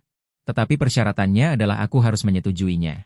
Aku langsung berpikir keras, memikirkan bahwa tugas sistem adalah menyelamatkan Haikyuu dan mempromosikan kuil Fangshan. Dan merasa bahwa meninggalkan tim program mungkin dapat membantuku mempromosikannya, jadi aku dengan senang hati menerimanya. Lin Meng tampak sangat cemas, berbicara tanpa henti tentang banyak manfaat, dan kemudian kedua belah pihak berhasil menandatangani perjanjian. Aku mengatakan bahwa aku ingin tidur siang. Setelah Lin Meng menjawab, aku perlahan berjalan menuju tempat tinggalku. Tepat pada saat ini, sistem memberitahu bahwa tugas telah selesai, aku menerima hadiah, dan menerima tugas baru. Memindahkan kembali kuil Fangshan. Apakah segera memeriksa Tianji? Baru saja melangkah ke tempat tinggalku. Serangkaian pemberitahuan sistem datang satu demi satu, aku memilih untuk segera memeriksa Tianji tanpa ragu-ragu. 5 hari kemudian, yaitu pada tanggal 23 Mei pukul 4 sore waktu setempat, akan terjadi banjir bandang. Banjir bandang menyebabkan tanah longsor yang tanpa ampun menenggelamkan desa Litai di kaki gunung. Isi Tianji ini, seperti petir yang menyambar, membuatku sangat terkejut. Anda harus tahu bahwa desa Litai adalah desa terdekat dengan kuil Fangshan. Biasanya, kebutuhan sehari-hari Li Fangshan Guan, seperti kayu bakar, beras, minyak, garam, serta daging, telur, dan sayuran, sebagian besar dibeli dari desa ini. Terlebih lagi, sebagian besar orang di desa ini memiliki 3 pembunuh berkumpul, yang merupakan jalan buntu. Alisku berkerut erat, tidak menghitung tidak tahu. Setelah dihitung baru menyadari bahwa akhir dari desa Litai tampaknya telah menjadi kesimpulan. Meskipun ingin membalikan Feng Shui secara paksa, itu tidak sepenuhnya tidak mungkin. Namun seluruh desa Litai, tua dan muda, berjumlah ratusan orang. Risiko operasi semacam itu terlalu besar. Setelah memikirkannya, hatiku masih memiliki perhitungan. Saat ini masih harus ditangani. Adalah masalah penting lainnya, yaitu tugas yang dikeluarkan oleh sistem untuk merebut kembali Fangshan Guan, tepat sebelum makan malam kemarin. Aku menemukan Hong Tao untuk memahami secara singkat, Fangshan Guan sekarang secara nominal, sebenarnya tidak lagi menjadi milik para Taois Fangshan Guan. Belum ada upacara memimpin formasi perpanjangan hidup 7 bintang, energi yang kukonsumsi tidak sedikit, setelah sedikit menyesuaikan napas. Setelah memulihkan kondisi, barulah aku meninggalkan jalan dan tiba di alun-alun depan aula. Waktu siaran langsung perjalanan studi nasional adalah dari jam 8 pagi hingga jam 8 malam, karena personel lanjutan dari tim program belum tiba, jadi saat ini Lin Meng dan yang lainnya hanya bisa memaksakan diri untuk tetap bersemangat dan melakukan siaran langsung dengan serius. Bidadari kecil Kuaikan telah keluar. Benar-benar bidadari kecil, cepat pergi untuk merekam bidadari kecil, di ruang siaran langsung. Seseorang dengan mata yang tajam langsung melihat orang yang perlahan berjalan dari kejauhan, di bawah pengingat rentetan, juru kamera Liu Yu segera memfokuskan kamera. Lin Meng buru-buru memanggil juru kamera untuk bergegas ke sana bersama. 2 orang, selamat siang. Melihat mereka berdua, aku tersenyum dan menyapa dengan antusias. Lin Meng juga tersenyum dan menyapaku. Selamat siang, malaikat kecil. Apakah malaikat kecil memiliki rencana khusus sore ini? Aku yakin kalian berdua juga tahu. Aku turun gunung untuk berkelana selama 4 tahun. Tapi setelah aku kembali dari berkelana, aku terkejut menyadari bahwa tanpa sepengetahuanku, Fangshan Guan sebenarnya direbut secara paksa. Awalnya aku mempercayakan Fangshan Guan kepada Haikyuu. Sekarang Haikyuu di penjara. Jadi aku ingin pergi menemuinya untuk menanyakan situasi spesifiknya. Jawabku pertanyaan Lin Meng dengan tidak teratur. Mendengar kata-kataku, Lin Meng langsung tertarik. Kalau begitu, pasti ada beberapa rahasia tersembunyi di dalamnya. Bisakah kami pergi bersamamu? Juga bukan privasi yang perlu dirahasiakan. Jika kalian berdua tertarik, tentu saja boleh bersama, kataku. Sambil terus berjalan maju, tak lama kemudian aku tiba di depan kediaman Tao Haikyu. Pintu kediaman Tao tidak tertutup. Haikyu sedang duduk bersila dengan tenang di atas futon di tengah kediaman Tao, mendengar suara langkah kaki.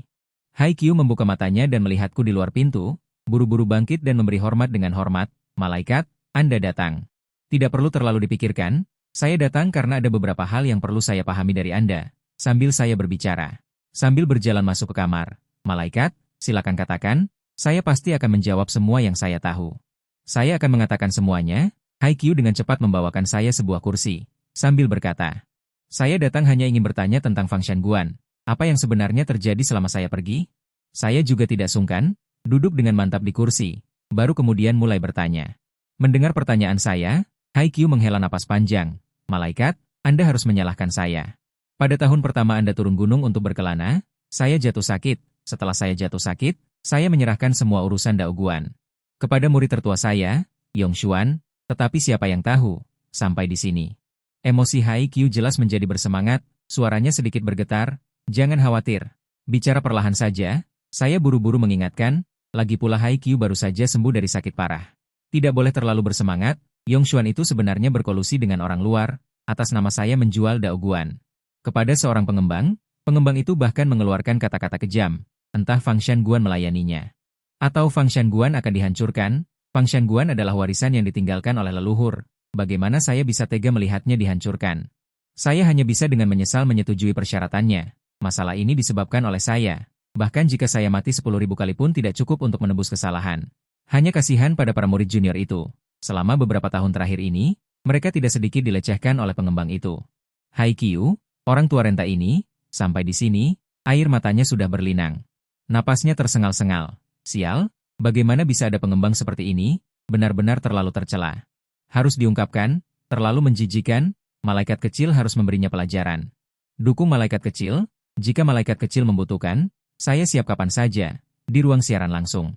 Mendengar narasi Haikyu, semua orang langsung marah dan tidak terkendali. Yongshuan, murid tertua ini saya masih sedikit ingat, dari mana asal pengembang ini, setelah mendengar perkataan Haikyu.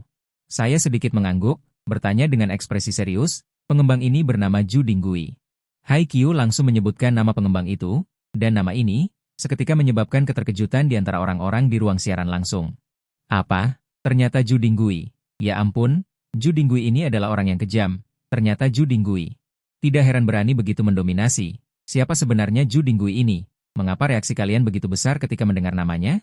Banyak orang tampak terkejut. Mereka yang tidak mengenal Zhu Dinggui bertanya dengan penasaran, begini saja ya.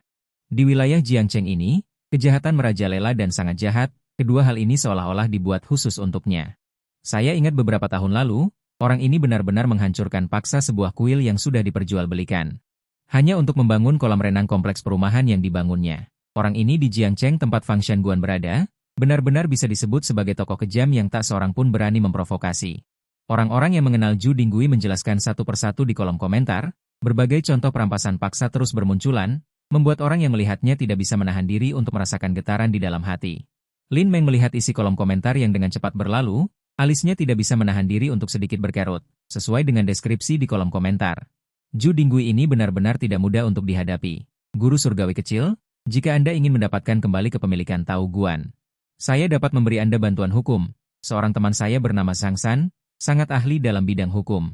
Setelah Lin Meng selesai berbicara, dia menatapku dengan ekspresi serius. Saat ini, ekspresiku tenang, setelah berpikir sejenak, aku menatap Haikyu. Xiao Qiuzi, apakah kamu punya data Zhu Dinggui yang lebih rinci? Mendengar pertanyaanku, Haikyu dengan cepat mengangguk berulang kali. Guru surgawi, setelah Zhu Dinggui merebut Fang Shanguan, dia tidak hanya menetapkan biaya masuk dan uang dupa, tetapi setiap tahun pada hari ulang tahunnya, dia akan meminta Tao Guan untuk mengadakan ritual pemberkatan untuknya. Jika dihitung, ritual pemberkatan tahun ini akan diadakan dalam beberapa hari ke depan. Mendengar ini, alis Lin Meng kembali berkerut erat, hanya dalam beberapa hari singkat ini. Bahkan jika itu adalah pengacara profesional seperti Zhang San, saya khawatir tidak akan sempat mengumpulkan bukti ketika kedua belah pihak bertemu. Konflik kemungkinan akan meledak dalam sekejap. Memikirkan hal ini, Lin Meng dengan cepat menatapku. Penuh rasa ingin tahu tentang bagaimana reaksinya saya, tetapi di wajahku yang masih muda itu, dia bahkan tidak menangkap sedikit pun perubahan emosi. Karena sudah melakukan ritual pemberkatan, maka tahu Guan kita seharusnya menyimpan detail tanggal lahirnya. Setelah beberapa saat, aku perlahan berkata, memang, aku akan segera memerintahkan orang untuk mengambilnya. Haikyu dengan cepat mengangguk dengan penuh semangat, lalu memanggil Taois yang berjaga di luar pintu.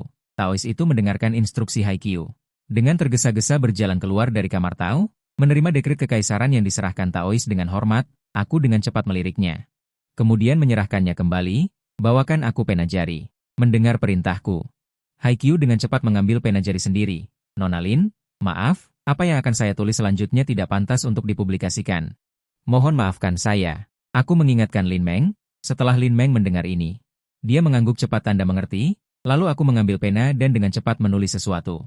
Kemudian langsung melipat kertas itu dengan baik, menyerahkannya kepada Haikyu, serahkan surat ini kepada Ju Dinggui. 3 hari kemudian, orang itu pasti akan datang sendiri ke gunung dan berlutut untuk mengakui kesalahan. Wu Chang mengembalikan Dao Guan, suaraku tenang seperti air, dengan kepercayaan diri Qi dan darah yang luar biasa. Itu adalah guru surgawi. Haikyu menundukkan kepala dan dengan hormat menerima surat itu. Kata-kataku seketika membuat penonton di ruang siaran langsung mendidih. Orang-orang menyatakan ketidakpercayaan mereka dan merasa bahwa pengembang yang jahat itu tidak akan mudah berkompromi dan percaya bahwa aku hanya membual. Tentu saja aku tidak tahu di ruang siaran langsung apa pendapat orang tentangnya. Bahkan jika aku tahu, aku tidak akan bereaksi apapun. Setelah menulis surat, aku tidak menoleh dan meninggalkan kamar Dao Haikyu. Waktu perlahan berlalu, dan segera pukul 8 malam. Di bawah seruan enggan dari ribuan penonton di ruang siaran langsung, Lin Meng menutup ruang siaran langsung. Di malam hari, atas undangan hangatku, mereka berdua dan para Taois menikmati makan malam bersama. Karena biaya saluran yang dijanjikan telah dibayarkan. Kualitas makan malam hari ini meningkat secara signifikan dibandingkan kemarin. Setelah makan malam, Lin Meng kembali ke kamarnya dan baru punya waktu untuk membersihkan data siaran langsung sepanjang hari. Ketika melihat data siaran langsung, bahkan Lin Meng, yang sudah mempersiapkan diri secara mental, tidak bisa menahan diri untuk tidak mendecakkan lidahnya. Jumlah tertinggi orang yang online secara bersamaan adalah 390.000, dan jumlah kumulatif penonton melebihi 3 juta. Pendapatan hadiah yang diperoleh dari siaran langsung juga melebihi 2 juta. Data ini secara langsung menempatkan perjalanan studi nasional. Program yang awalnya khusus ini ke posisi 3 teratas dalam daftar siaran langsung. Dan Lin Meng sangat jelas. Karena hanya dalam 2 hari, berbagai keajaiban tentang guru surgawi kecil baru saja mulai berfermentasi di internet. Seiring berjalannya waktu, data masih bisa meningkat lebih banyak. Suatu pagi, sebuah teriakan cepat tiba-tiba memecah ketenangan pagi hari di pavilion function. Itu buruk, merah dan putih saling bertentangan. Mohon guru surgawi untuk mengambil keputusan. Saat ini baru pukul 7 pagi, Lin Meng masih tenggelam dalam tidurnya. Mendengar suara mendesak ini, dia langsung terbangun. Biarkan dewa kecil mengambil keputusan, keterampilan profesional yang dikembangkan selama bertahun-tahun di media. Membuat Lin Meng langsung melompat dari tempat tidur. Hal semacam ini pasti akan menarik perhatian banyak orang. Memikirkan hal ini, dia buru-buru mengenakan pakaian dan bergegas keluar. Begitu keluar, Lin Meng kebetulan melihat Liu Yu membawa kamera keluar. Keduanya mengangguk dalam diam dan saling menyapa. Liu Yu segera menyalakan kamera. Lin Meng dengan cepat menghubungkan kamera ke peralatan siaran langsung. Sial, sudah mulai. Aku pikir siaran langsung hari ini masih akan dimulai pukul 8. Melihat ruang siaran langsung yang tiba-tiba dimulai, rentetan komentar meledak dengan keheranan. Terkejut, orang-orang yang berada di ruang siaran langsung mulai mencintai kerabat dan teman-teman mereka dengan gila. Jumlah orang yang online hanya beberapa ribu ketika siaran baru dimulai, tetapi meningkat dengan cepat. Halo para pemirsa, selamat datang di perjalanan keilmuan hari ini. Seseorang baru saja datang ke gunung untuk meminta bantuan guru kecil. Kami akan segera mencari tahu situasi spesifiknya. Setelah Lin Meng selesai dengan kata-kata pembukaannya, jumlah orang yang online telah melebihi 20.000. Dan itu masih meningkat dengan cepat. Dermawan, guru masih beristirahat. Aku akan memanggilnya sekarang. Ketika Lin Meng dan yang lainnya tiba, seorang pendeta tahu sedang berbicara dengan orang itu. Tidak perlu, aku datang. Pada saat ini, sebuah suara lembut terdengar. Kamera berputar, dan saya, mengenakan jubah biru, berjalan ke arah ini. Melihat saya datang, ekspresi gembira segera muncul di wajah orang itu, dan dia dengan cepat menyambut saya. Dewa kecil, senang Anda datang. Desa itu mengalami nasib buruk, tolong bantu kami. Saya sudah tahu. Kita akan turun gunung sekarang. Saya tidak banyak bicara dan langsung berjalan keluar. Lin Meng melihat ini. Dia dan juru kamera dengan cepat menyusul. Guru kecil, bolehkah saya bertanya, apa itu nasib buruk? Lin Meng bergegas sepanjang jalan, dan akhirnya mengejar saya dan bertanya dengan rasa ingin tahu. Apa itu nasib buruk? Itu ketika iring-iringan pernikahan dan iring-iringan pemakaman bertemu. Saya berjalan dengan cepat. sambil menjelaskan dengan sabar. Rombongan segera tiba di kaki gunung. Gunung Fang dan Gunung Jing di sebelahnya membentuk lembah. Tempat tersempit hanya kurang dari 3 meter. Menyusuri lembah, ada lembah terbuka. Di sanalah desa Litai berada. Desa Litai ini adalah desa yang akan dilanda tanah longsor 4 hari setelah saya mendapatkan Tianji. Hanya saja tidak pantas untuk mengungkapkan berita ini. Rombongan terus bergerak maju tanpa henti. Segera tiba di lembah sempit. Jalan kuno yang kurang dari 3 meter ini biasanya cukup digunakan di pedesaan. Tetapi pada saat ini, dua tim bertemu tatap muka. Dari arah luar ke dalam, selusin mobil dengan dekorasi merah. Hampir memenuhi setengah jalan kuno. Dan dari arah lain, sebuah peti mati hitam yang ditopang oleh palang naga. Ditempatkan di tengah jalan kuno. Di antara kedua belah pihak, beberapa orang mengenakan pakaian meriah. Orang-orang dengan bunga merah di dada mereka berdebat sengit dengan beberapa orang lainnya yang mengenakan pakaian berkabung putih. Seseorang meletakkan tangan kirinya di pinggangnya dan menunjuk ke depan dengan tangan kanannya, terus-menerus mengutuk. Kedua belah pihak berdebat dengan wajah memerah. Air liur beterbangan, bercampur dengan berbagai kata-kata kotor yang tidak senonoh. Suasana di tempat kejadian sangat tegang. Jika berlanjut, kedua belah pihak akan kehilangan akal sehat terakhir mereka dan kemungkinan akan terjadi konflik yang lebih hebat. Di tengah kerumunan, aku perlahan berjalan ke tengah, sosok kecil itu seketika tenggelam oleh orang dewasa. Liu Yu dan Lin Meng berusaha sekuat tenaga untuk masuk ke kerumunan. Mencari sudut pengambilan gambar yang relatif baik. Melihat kedatanganku, sebuah aliansi orang kaya tidak sabar untuk berbicara. Dewa kecil, Anda akhirnya datang, Anda harus membela kami. Hari ini adalah hari bahagia putra saya. Tanggalnya sudah lama ditetapkan, awalnya sangat bahagia, tetapi bertemu dengan hal ini. Mereka melakukan upacara kematian, mengapa harus menyuruh kami mengalah? Putraku hanya menikah sekali seumur hidupnya. Nak, apa yang kau katakan? Putramu menikah sekali, mungkinkah ayahku bisa hidup kembali? Dan berjalan sekali lagi, terlebih lagi, putramu masih sangat muda. Siapa yang tahu apa yang akan terjadi di masa depan? Justru ayahku, bisakah kau membuatnya hidup kembali dan pergi lagi? Aku akan berterima kasih kepada 8 generasi leluhurmu. Melihat orang kaya parubaya itu berbicara, putra dari orang yang menyelenggarakan pemakaman segera membantah dengan tidak setuju. Apa maksudmu sebenarnya? Mungkinkah kau mengutuk putraku untuk menikah lagi? Orang kaya itu mendengar perkataan lawannya, seketika melompat dengan semangat. Wajahnya penuh amarah. Beraninya kau berani memukul? Jika kau berani menyerang. Hari ini aku akan mengubah acara bahagia kalian menjadi acara berkabung, merah di atas merah. Setelah putra orang kaya itu mengatakan ini, beberapa orang di sana segera menggulung lengan baju mereka, tampak sangat marah.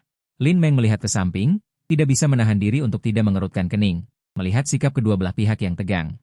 Di udara seolah-olah aroma mesiu yang kuat menyebar, seolah-olah hanya membutuhkan pemicu kecil yang dapat memicu perkelahian sengit. Setelah aku tiba, aku tidak mengatakan apa-apa, melainkan diam-diam mendengarkan pertengkaran sengit kedua belah pihak. Dan saat ini di ruang siaran langsung, sudah ramai. Banyak orang berpartisipasi dalam teori di kolom komentar, intensitas pertengkaran jauh melebihi tempat kejadian. Kedua pendapat memiliki banyak pendukung.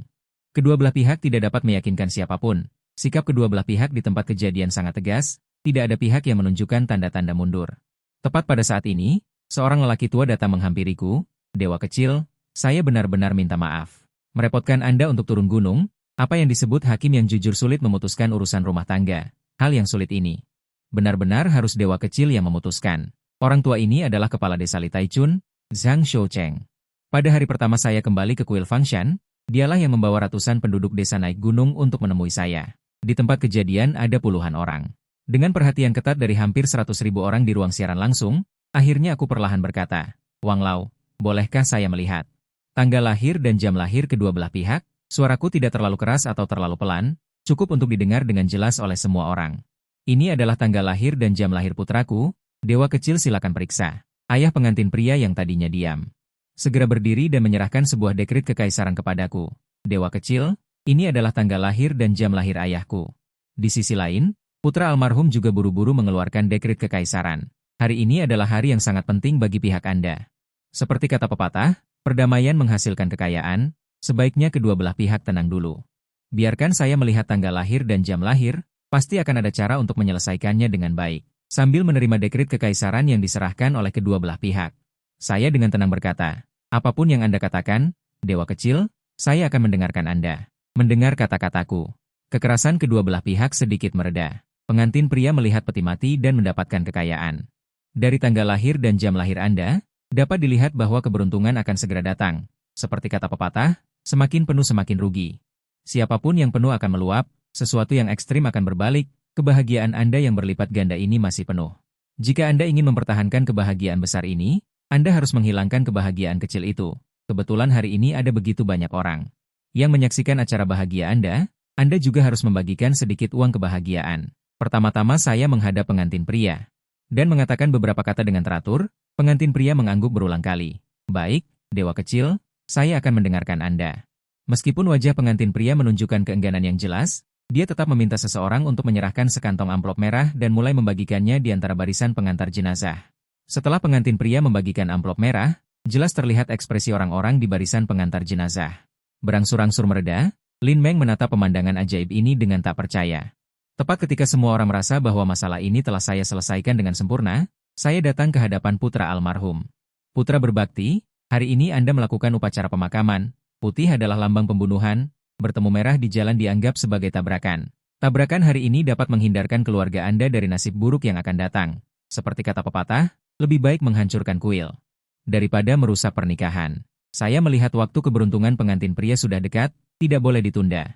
Jadi hari ini, Anda perlu memindahkan barisan terlebih dahulu, biarkan pengantin baru lewat duluan. Setelah saya mengucapkan kata-kata ini, putra almarhum perlahan menundukkan kepalanya. Apa yang dikatakan dewa kecil itu benar. Saya mendengarkan Anda, dewa kecil. Meskipun sama-sama tidak rela, mereka semua mendengarkan kata-kata saya. Dengan patuh, di bawah koordinasi saya yang tak kenal lelah, barisan pemakaman akhirnya membuat saya dipandu oleh anak berbakti. Tandu naga diangkat tinggi lagi, iring-iringan pemakaman perlahan-lahan mundur ke arah Gukou. Tak heran jika dianggap dewa oleh penduduk setempat. Apa yang dia katakan sangat masuk akal dan meyakinkan. Sulit dipercaya, seseorang yang begitu memahami urusan manusia, baru berusia 10 tahun. Jika fakta hari ini diceritakan kepada saya oleh orang lain, yang terlintas di benak saya hanyalah sosok sesepuh yang sangat dihormati. Namun, orang-orang sangat mengagumi hasil penanganan saya. Namun, apa yang bisa dibanggakan dari ini? Bukankah dia hanya oportunistik? Bahkan saya selalu merasa dia licik, tetapi penduduk desa sangat mempercayainya. Melihat kebanyakan orang memuji saya, saat ini muncul suara yang berbeda, dan suara yang berbeda ini telah muncul. Beberapa orang membentuk aliansi untuk menyatakan persetujuan, biarkan orang-orang yang sinis ini bertengkar sendiri. Beberapa orang memang seperti ini, suka memberikan pandangan yang berbeda di hadapan fakta. Untuk memamerkan ketidaktahuan mereka, beberapa orang hanya mencoba tampil berbeda untuk menarik perhatian. Para penonton sama sekali tidak toleran terhadap orang-orang yang sinis, tetapi melancarkan kritik yang tajam. Apakah kalian begitu cepat dicuci otak? Bukankah dia hanya mengubah konsep? Apa yang sempurna dalam menangani masalah? Pada akhirnya, bukankah itu hanya membiarkan pihak pernikahan membayar uang jalan agar pihak pemakaman berkompromi? Tidakkah kalian melihat anak yang berbakti itu? Bahkan jika dia mundur, apakah dia memberikan wajah yang baik? Setelah dibombardir, orang-orang yang memiliki pandangan berbeda tidak menyerah, tetapi terus membantah dengan gigih. Saat ini, iring-iringan pemakaman telah keluar dari persimpangan, dan iring-iringan pernikahan juga telah kembali ke mobil pernikahan mereka. Mobil pernikahan perlahan mulai bergerak menuju persimpangan. Celaka, sesuatu akan terjadi padanya. Pada saat ini seseorang berteriak dari belakang mobil pernikahan. Berlari dengan kecepatan luar biasa, isi teriakannya membuat semua orang di tempat kejadian terkejut. Terutama anak yang berbakti yang berlutut di samping. Setelah mendengar berita ini, dia langsung melompat. Apa? Apakah yang kamu katakan itu benar atau palsu? Anak yang berbakti itu melebarkan matanya, dengan cemas menunggu jawaban dari pihak lain. Saya baru saja datang dari sana. Benar-benar, jika saya berjalan lebih lambat, saya khawatir saya akan jatuh ke sungai. Setelah menerima berita pasti, ekspresi wajah anak yang berbakti itu berubah drastis. Perlu diketahui bahwa di sisi timur Fangshan dan Jingshan, terdapat sungai yang bergejolak. Kedua sisi sungai dihubungkan oleh jembatan yang disebut Jembatan Yusho, karena keberadaan jembatan ini. Sejak zaman dahulu, interaksi di kedua sisi sungai relatif sering terjadi, dan Jembatan Yusho juga merupakan rute wajib bagi prosesi pemakaman hari ini, dan sekarang jembatan itu tiba-tiba runtuh, yang secara langsung memicu keterkejutan ekstrim dari putra berbakti. Prosesi pemakaman sangat lambat karena membawa peti mati dan melakukan berbagai ritual di sepanjang jalan. Jika kita menghitung waktu berdasarkan kecepatan perjalanan normal tanpa terhalang oleh prosesi pernikahan, kemungkinan besar prosesi pemakaman sedang berjalan di jembatan saat ini. Jika ini masalahnya, begitu banyak orang yang menemani pemakaman, dan peti mati yang berisi jenazah ayahnya akan jatuh ke sungai. Konsekuensi yang ditimbulkan oleh hal ini tidak terbayangkan. Memikirkan hal ini, putra berbakti buru-buru bergegas ke hadapanku. Dia berlutut di tanah dengan bunyi gedebuk. Terima kasih, dewa kecil. Kata-kata dewa kecil begitu cepat menjadi kenyataan. Setelah berbicara, putra berbakti buru-buru meletakkan tablet spiritual di samping dan bersujud dengan panik. Aku buru-buru membantu putra berbakti. Tidak perlu berterima kasih padaku. Ditakdirkan hari ini kamu akan mengalah. Jadi kamu seharusnya menghindari bencana ini dalam hidupmu. Ingatlah untuk selalu melakukan perbuatan baik dan jangan bertanya tentang masa depan. Ketahuilah kemana kamu pergi dan jangan bertanya dari mana. Ajaran dewa kecil, aku pasti akan mengingatnya di dalam hati, kata putra berbakti. Air mata panas mengalir dari matanya. Ling Meng, yang berdiri di sampingku, menunjukkan ekspresi tidak percaya di wajahnya. Dia awalnya hanya berpikir bahwa aku menggunakan pesona bahasa untuk mempengaruhi kedua belah pihak dan membuat salah satu pihak mundur. Namun, dia tidak pernah menyangka bahwa kata-kataku masih memiliki ekspresi tidak percaya di wajahnya. Mendengar berita jembatan runtuh, mobil pernikahan yang sudah mulai bergerak juga berhenti mendadak. Pengantin pria dan keluarganya turun dari mobil dan menanyakan kabar. Melihat ini, putra berbakti buru-buru bergegas dan berkata, Kak Li, Bibi Li, dan Li kecil, aku terlalu gegabah hari ini.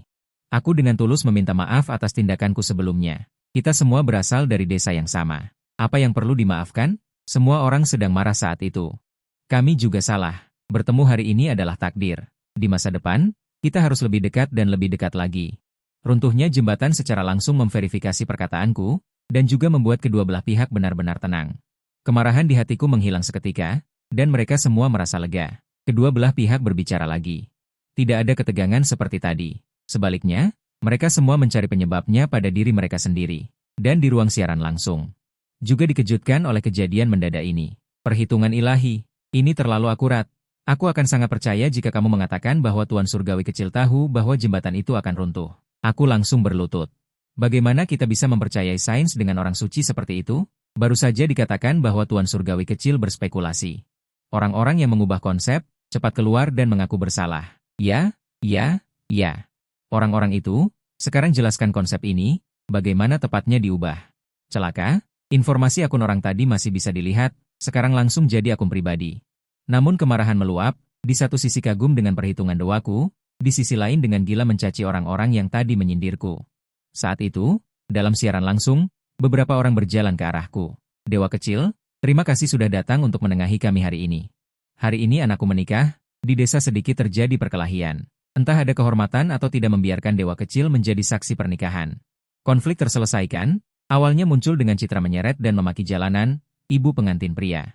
Saat ini menatapku dengan senyum lebar. Dewa kecil, ayahku semasa hidupnya, baru-baru ini namanya sesuai denganmu.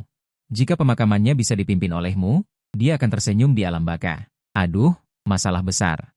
Menolak pihak manapun tidak pantas. Melalui layar, seolah bisa merasakan dengan jelas.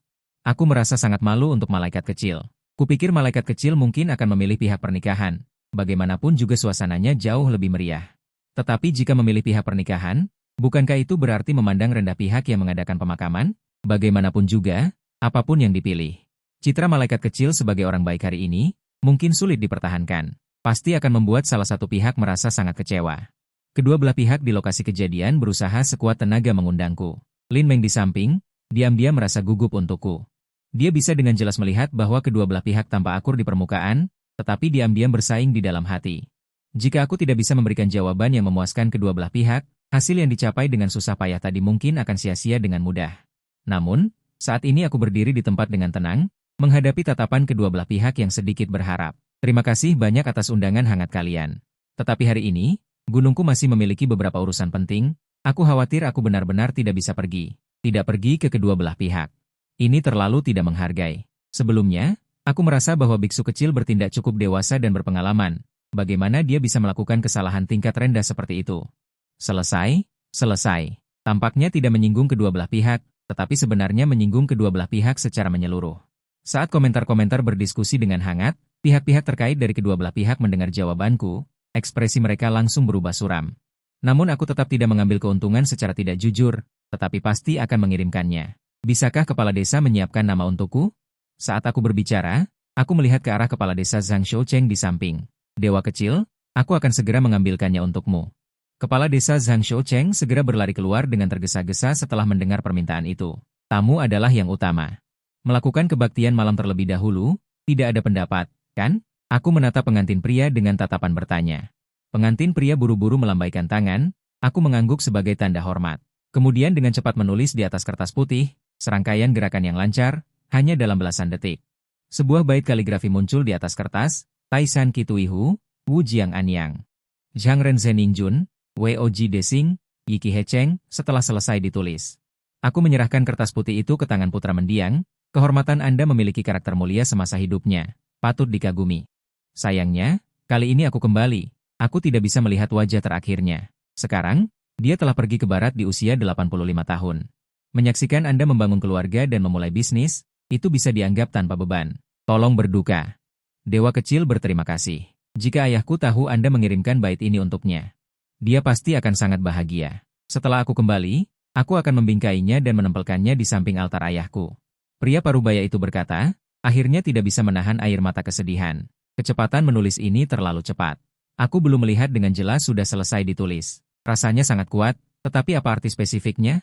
Aku agak tidak mengerti. Adakah master yang bisa membantu menafsirkannya? Aku merasa literasi antara aku dan malaikat. Terpisah jurang yang sulit untuk dijembatani.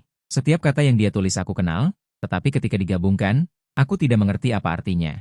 Bait ini memang sangat menarik. Jika semua orang tidak keberatan, orang tua ini dapat mencoba menafsirkannya. Sebuah kalimat tiba-tiba muncul di rentetan komentar, yang langsung menarik perhatian Lin Meng. Ketika dia melihat ID orang itu, tiba-tiba sepasang mata indah membelalak. ID orang itu adalah Yuan Shiji. Yuan Shiji adalah universitas nomor 1 di Dacia. Kepala Departemen Sastra Universitas Qingbei, Wakil Ketua Asosiasi Sastra Dacia, telah memenangkan dalam sastra. Banyak penghargaan yang patut diperhatikan. Setiap orang yang memimpin memiliki ketinggian yang sulit dicapai oleh orang biasa sepanjang hidupnya. Bait malaikat kecil itu benar-benar mendapat pujian dari orang hebat semacam ini. Memikirkan hal ini, Lin Meng buru-buru menebalkan dan menunda rentetan komentar Yuan Shiji dan menempatkannya di tempat yang paling mencolok. Apakah mataku tidak salah lihat? Tuan Yuan benar-benar memasuki ruang siaran langsung. Apakah itu Profesor Yuan dari Universitas Qingbei? Orang hebat di dunia sastra. Tuan Yuan, tolong komentari bait ini dengan cepat. Aku tahu dia sangat hebat, tetapi aku tidak tahu di mana hebatnya. Bait ini harus ditafsirkan menjadi dua bagian. Kalimat pertama ditulis dari sudut pandang putra almarhum, Taisan Kituihu. Wu Jiang Anyang membandingkan almarhum dengan Gunung Tai. Gunung Tai runtuh. Putra tidak lagi memiliki orang untuk dihormati. Kalimat kedua ditulis dari sudut pandang metafora, untuk kesedihan. Juga mengungkapkan kerinduannya pada almarhum. Kedua kalimat itu menyatu dengan sempurna. Sungguh alami, karya yang sangat bagus. Yuan Shiji menyampaikan pemahamannya tentang bait. Ditulis di layar komentar, Lin Meng juga menebalkan dan memperpanjang waktunya. Tidak heran Tuan Yuan, dia bisa menafsirkan artinya dengan cara yang begitu mudah dipahami. Wah, setelah interpretasi Tuan Yuan, saya baru tahu bahwa bait dari guru surgawi kecil ini sangat indah. Tidak menyebutkan kerinduan pada putranya, tetapi menuliskan kerinduan mendalam putranya untuk ayahnya. Tidak menyebutkan pengembalian hutang putra, tetapi penuh dengan kerinduan mendalam untuk almarhum. Dasar sastra guru surgawi kecil ini benar-benar terlalu dalam. Bagaimana dia melakukannya pada usia 10 tahun? Sekarang saya semakin menantikannya. Bait apa yang akan dihasilkan oleh guru surgawi kecil yang begitu indah dan populer? Setelah interpretasi Tuan Yuan, saya langsung merasa bait itu sangat kuat. Bahkan guru surgawi kecil pun untuk sementara waktu harus menghasilkan sesuatu yang setara. Karya yang sebanding tampaknya sulit dilakukan. Tepat ketika layar komentar berdiskusi dengan hangat. Aku juga kembali ke sisi batu, dan melihatku mencelupkan kuas ke tinta, hanya dalam beberapa detik. Sebuah bait yang ditulis dalam gaya kaligrafi tipis dan emas langsung selesai. Dewa cinta turun untuk menjamu tamu dari segala penjuru. Berkumpul bersama untuk mengucapkan selamat kepada pasangan baru untuk selamanya. Judul horizontal, pasangan yang dibuat di surga. Selamat kepada kedua pengantin baru dan segera berangkat. Jangan lewatkan waktu keberuntungan. Aku menyerahkan bait itu kepada pengantin pria. Di bawah ucapan terima kasih yang tak terhingga dari keluarga pengantin pria. Aku berbalik dan berjalan cepat menuju arah Fangshan. Setelah aku berjalan agak jauh, Lin Meng baru pulih dari keterkejutan yang luar biasa. Dia buru-buru mengikuti dengan cepat. Dua bait berturut-turut langsung membuat otaknya yang terkejut mati. Kedua bait ini tidak satupun yang dengan sempurna sesuai dengan tema. Dia bahkan tidak bisa menahan rasa ingin tahu. Bagaimana mungkin guru surgawi kecil yang baru berusia 10 tahun ini mampu melatih kemampuan menulisnya selama 6 bulan terakhir? Untuk mencapai tingkat yang begitu tinggi, pada saat ini, layar komentar benar-benar mendidih karena dua karyaku berturut-turut.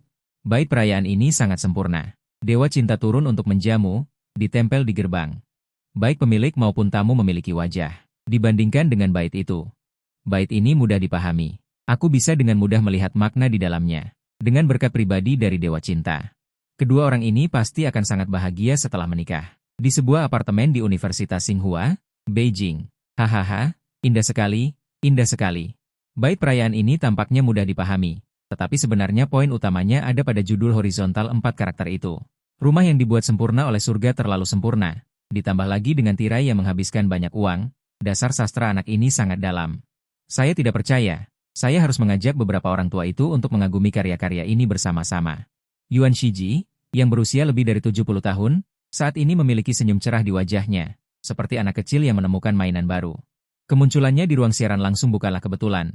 Saat siaran langsung hari pertama perjalanan studi nasional, bait yang menghabiskan uang dan beberapa kutipan klasik yang saya ucapkan dengan santai.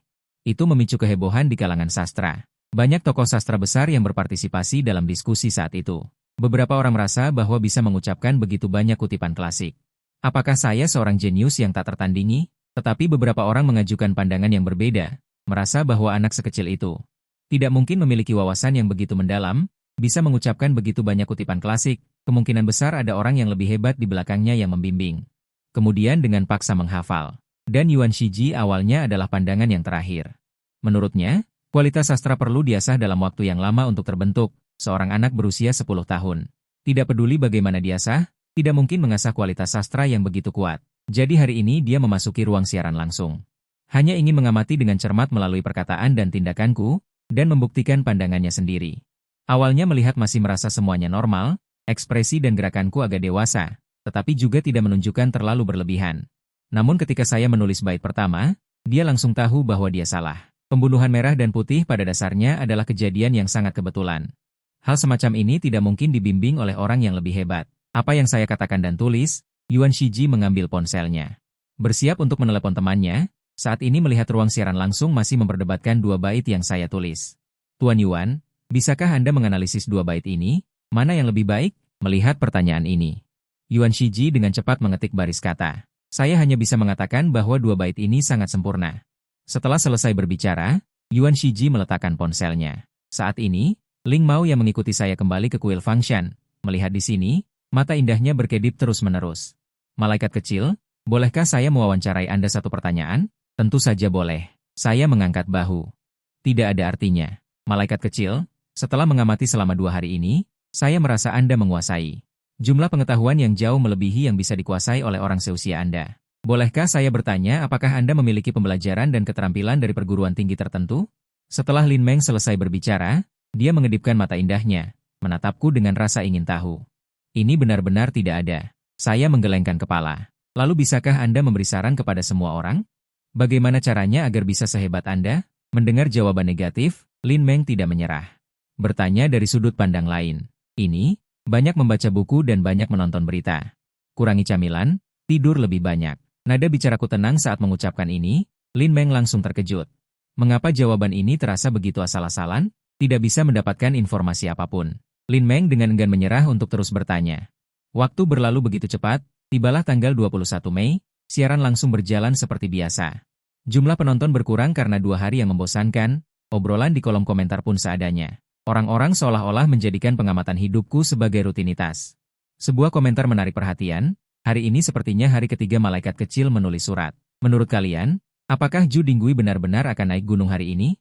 Setelah kata-kata ini keluar, orang-orang baru tersadar bahwa 3 hari lalu aku telah menulis surat, meminta seseorang untuk mengirimkannya ke tangan Zhu Dinggui, dan dengan berani mengatakan, pada hari ini Zhu Dinggui pasti akan secara pribadi naik gunung dan mengembalikan kitab Tao secara gratis.